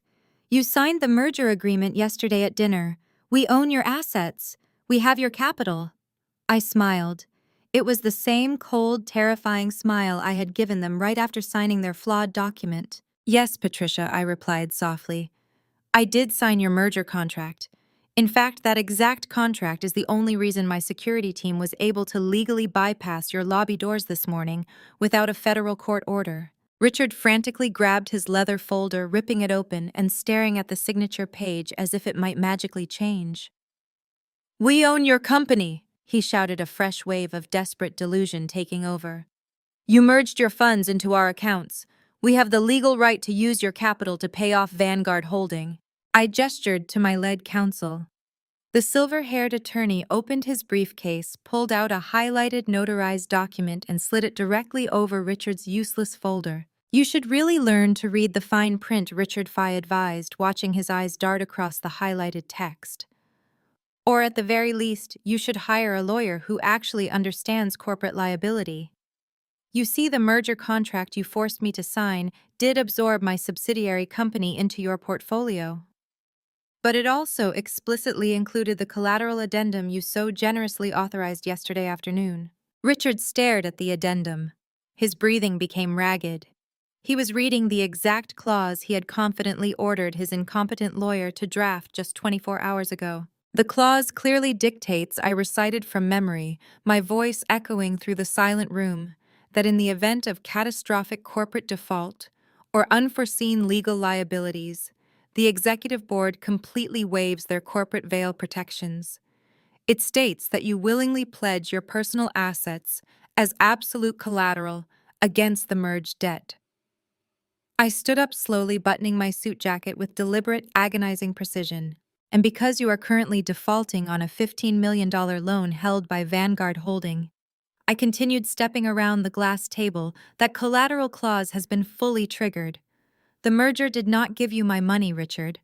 The merger gave me the legal binding right to seize every single asset you possess to cover the outstanding debt you owe me. Audrey's jaw dropped. She looked frantically between me and our father. Dad, what is she talking about? Tell her to stop talking. Richard did not answer her. The dossier slipped from his fingers, scattering pages across the floor. He realized he had not just walked into a trap. He had enthusiastically tied the rope, built the gallows, and handed me the lever. I stopped right in front of Audrey, looking at the massive, glittering diamond necklace resting against her collarbone.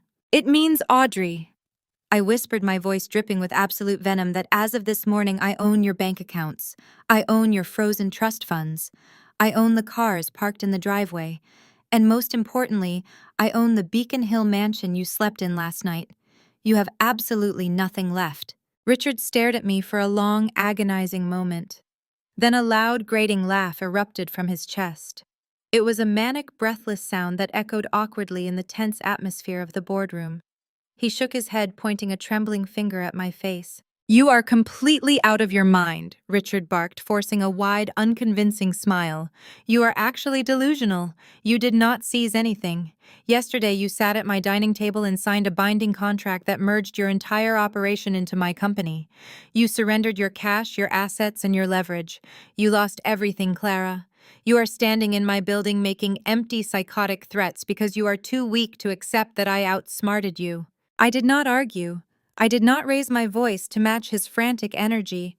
I simply maintained eye contact with him, raised my right hand, and tapped my knuckles against the glass conference table twice. The heavy mahogany doors at the back of the boardroom swung open. Every head in the room turned. Jamal walked through the doorway. He was dressed in a sharp, immaculate charcoal suit, clutching a thick, tightly bound legal dossier. His face was a mask of cold, unyielding stone. He did not look like the quiet, accommodating son-in-law who used to bite his tongue during their offensive family dinners. He looked like a man who had just walked through fire and emerged entirely bulletproof. Audrey let out a loud, exasperated sigh, waving her hand at her husband. Jamal, finally. Tell this arrogant brat she is wrong. Tell her the merger document gave us her company. Make her understand she has absolutely no power here. Jamal did not walk toward his wife. He did not even glance in her direction. He walked straight down the length of the boardroom and took his place directly beside my chair. He placed the heavy legal dossier onto the glass table, sliding it precisely until it rested right in front of me. The color instantly vanished from Audrey's face. She looked at the space between herself and her husband, then looked at where he was standing next to me. Jamal. What the hell are you doing? She demanded, her voice spiking into a shrill, panicked register. Get over here right now. Jamal ignored her completely. He turned his attention to Richard, his voice projecting calm, absolute authority. The forensic audit is complete. Richard Jamal stated, his words hitting the room like physical blows. I spent the entire night reviewing the decrypted financial ledgers. I have already submitted the preliminary findings to the Internal Revenue Service and the SEC whistleblower divisions. The systemic tax evasion, the fraudulent loan applications, and the phantom vendor accounts have all been fully documented and surrendered to federal authorities. Richard staggered backward as if he had been shot. He grabbed the edge of the conference table, his knuckles turning stark white. "You gave their books to the IRS!" Richard gasped, his chest heaving. "You betrayed your own family." "I am not your family," Jamal replied, his tone devoid of any warmth or hesitation. "I am an officer of the court and a certified public accountant. I will not compromise my federal licenses or my freedom to cover up your grotesque incompetence." I leaned forward, folding my hands over the dossier Jamal had provided. "Let us clarify the exact sequence of events," Richard Thage said, drawing his horrified gaze back to me. "The merger contract you drafted yesterday was indeed legally binding. You did technically absorb my subsidiary shell company. However, because you were already actively defaulting on a $15 million loan held by Vanguard Holding, the moment you signed that collateral addendum, you pledged all of your personal assets against a debt you could not possibly pay." I offered him a slow, merciless smile. "I did not take your company, Richard. I executed a lawful seizure of your collateral, your mansion, your luxury vehicles, Audrey's frozen trust funds. They all legally transferred to my holding company at the exact moment of your default this morning. Thank you for signing the legal transfer documents so willingly. It saved my attorneys a tremendous amount of paperwork." Patricia let out a hollow, agonizing wail. Her knees finally buckled, and she collapsed heavily into one of the leather boardroom chairs, covering her face with her trembling hands. "We lost the house," she sobbed, the sound muffled through her fingers. "We lost everything." Audrey was hyperventilating. Her chest rose and fell in rapid, erratic jerks. The heavy diamond necklace she had proudly paraded into the room now looked like a sparkling, jagged noose around her neck. She looked wildly around the room, her eyes darting between the Wall Street lawyers, her weeping mother, and her broken father. Finally, she lunged toward the table, glaring at Jamal with raw, unadulterated fury. "Jamal, do something!" Audrey screamed, her voice cracking with sheer hysteria. "You are an auditor. You know how to manipulate the books. Find a loophole. Protect me. You are my husband. You are supposed to protect me from her." Jamal looked at Audrey.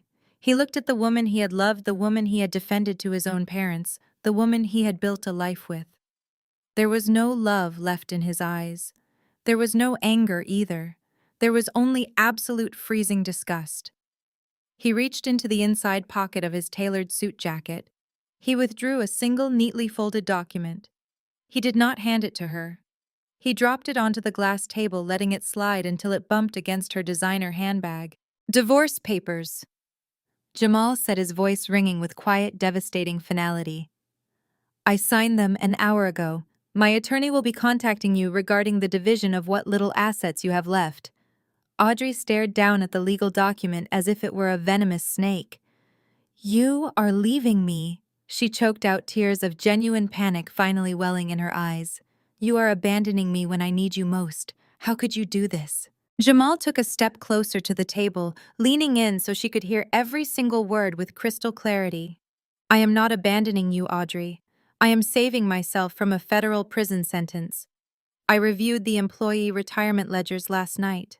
I saw the exact dates you siphoned hundreds of thousands of dollars from the employee pension fund to pay for your luxury vacations and your designer wardrobe. You stole from working-class people who trusted you." Patricia's head snapped up. She looked at her golden child with sudden, stark terror. "Audrey, what did you do?" Patricia whispered. "Embezzling from employee pensions is a federal offense." Audrey shrank back, her arrogant posture completely collapsing.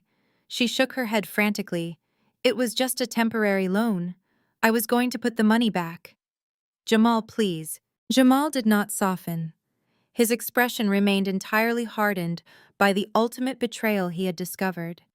"It was not a loan, Audrey. It was theft.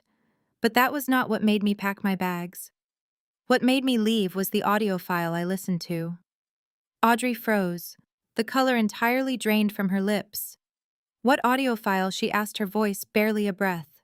"The recording from the boutique yesterday morning," Jamal answered, his voice dropping to a low, dangerous register.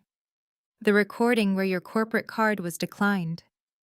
The one where you decided to blame your financial embarrassment on me. I heard every single racial slur you used to describe me. I heard the venomous, disgusting things you said about my parents, my heritage, and my entire existence. I heard the real you, Audrey." Audrey covered her mouth with both hands, a strangled sob escaping her throat. "Jamal, I was just angry. I did not mean it. You have to believe me." "I believe the woman I heard on that tape," Jamal said coldly. "I will not spend another second of my life chained to a racist, fraudulent thief. I will not sit in a courtroom and watch a federal judge sentence you for embezzling pensions, and I certainly will not let your toxic, entitled family drag my professional reputation into the dirt. You are on your own." Richard slumped heavily into the chair at the head of the table. He looked around the boardroom, seeing the absolute devastation of his empire. The Wall Street lawyers were already packing up their briefcases, their job completed. The security contractors stood silently by the door, waiting for the order to clear the room. Richard looked at me. The towering dictatorial father who had spent 24 years ensuring I felt small, useless, and pathetic was completely gone. He was just a tired, broken old man who had gambled his entire life on arrogance and lost. "Clara, please," Richard rasped, his voice trembling. "You have made your point. You proved you are smarter than us. But we are your parents. Please do not take the house. Where are we supposed to go?" I looked at the man who had banished me to a damp basement room. The man who had told me my only worth in life was to serve his favorite daughter. I reached forward and closed the financial dossier on the table. The sharp thud of the heavy cardboard hitting the glass echoed through the silent boardroom like the slam of a judge's gavel. Patricia broke first. The polished, aristocratic facade she had spent decades meticulously cultivating shattered entirely. She slid off her plush leather executive chair and collapsed onto the hardwood floor. Her expensive designer skirt bunched awkwardly around her knees as she began to sob, emitting ugly, gasping wails that ripped through the quiet room. "Clara, please!" Patricia begged, her voice thick with hysterical tears. She reached out with trembling hands, clutching desperately at the hem of my tailored trousers. "I am your mother. You cannot do this to your own flesh and blood. We are family. I gave you life. I raised you. You have to forgive us. Please, I will do anything you want. I will get on my knees and beg you." I looked down at the woman weeping at my feet. I felt absolutely no pity. I felt no residual daughterly obligation. I simply stepped back, forcing her grasping fingers to fall away from my suit. "You did not raise me, Patricia," I said, my voice completely devoid of warmth. "You housed me until I was no longer convenient. You used me as a punching bag to make yourself feel powerful. You do not get to invoke the sacred bond of motherhood only when the federal authorities are knocking at your door." Audrey, meanwhile, had completely lost her mind. The reality of her impending federal indictment, her divorce, and her absolute poverty crashed into her fragile, arrogant brain all at once. She let out a piercing, feral scream. She grabbed the half-empty bottle of vintage champagne from the table and hurled it across the room. It smashed against the mahogany wall, sending shards of green glass and expensive liquor raining down over the pristine corporate carpet. "This is all your fault," Audrey shrieked, her face contorted into a mask of pure, unadulterated madness. She pointed a shaking manicured finger at me, tears of rage streaming down her face and ruining her expensive makeup. "You planned this to ruin my life. You were always a jealous, spiteful little rat. You set me up." Jamal did not even flinch at her violent outburst. He simply adjusted his suit jacket, picked up his briefcase, and walked toward the exit. He stopped briefly beside my chair, offering me a single respectful nod of acknowledgement. Then, without a backward glance at the screaming woman he had once called his wife, Jamal, walked out of the boardroom and out of that toxic family forever. Richard was paralyzed. He stood gripping the edge of the glass conference table, his knuckles bone white. He was trembling so violently that the heavy table actually vibrated under his hands. The titan of Boston real estate, the man who had banished me to a damp basement and told me my only worth was fetching coffee for his golden child, was completely broken. He had no threats left to make. He had no money left to hide behind. He was a fraud stripped bare in front of the very people he had spent his life trying to impress. I stood up slowly. The room fell deathly quiet save for Patricia's pathetic muffled sobbing on the floor. I reached down and methodically buttoned the center button of my Tom Ford suit jacket. Every movement was precise, deliberate, and entirely in control. 10 years ago, Patricia, I began, my voice ringing clear and steady in the cavernous room. You stood in our kitchen and told me that I would never amount to anything. You looked me dead in the eye and said I would never ever measure up to my sister. I turned my gaze to Audrey, who was shivering with rage and terror, clutching her heavy diamond necklace like a life preserver that was rapidly deflating. You were absolutely right, I said, a cold, victorious smile touching my lips. I will never measure up to Audrey. I did not steal the life savings and retirement funds of my hardworking employees to buy jewelry. I am not facing federal prison for wire fraud. And I am certainly not losing my house today. I picked up my canvas purse from the table and turned toward the heavy mahogany doors. The elite Wall Street attorneys had already gathered their documents, standing silently in a unified row waiting for my departure. I stopped at the threshold and looked back over my shoulder at the ruined, pathetic remnants of the empire that had once tried to crush me. My private security contractors will escort you out of my building in exactly 10 minutes, I announced, my tone carrying the absolute finality of an executioner's blade. Take only your personal coats. Everything else in this office now legally belongs to Vanguard Holding. Do not make me call the police to have you forcefully removed. I stepped through the doorway and let the heavy oak doors swing shut behind me. The loud, definitive click of the brass latch locking into place sounded like a vault sealing shut. It was the sound of a toxic chapter being permanently closed. I walked down the long, carpeted corridor, my heels clicking a steady, rhythmic beat. I did not look back at the chaos I had left behind in the boardroom. I did not care about the tears, the screaming, or the inevitable federal raids that would happen on Monday morning. They had dug their own graves with sheer arrogance, and I had simply provided the headstones. I stepped into the glass-walled executive elevator at the end of the hall. The doors slid shut seamlessly, silencing the faint, distant sounds of Patricia's wailing. As the elevator began its smooth descent, the morning sun broke through the dense clouds outside. The brilliant golden light poured through the floor-to-ceiling glass of the elevator shaft, warming my face and washing over me. Looking out through the glass, my mind was already hundreds of miles away, focused entirely on the vibrant, pulsing energy of New York City. I thought about my massive glass office, my brilliant, loyal team, and the financial empire I had built with my own two hands. I had arrived in New York 8 years ago with nothing but a cheap suitcase and a mountain of student debt.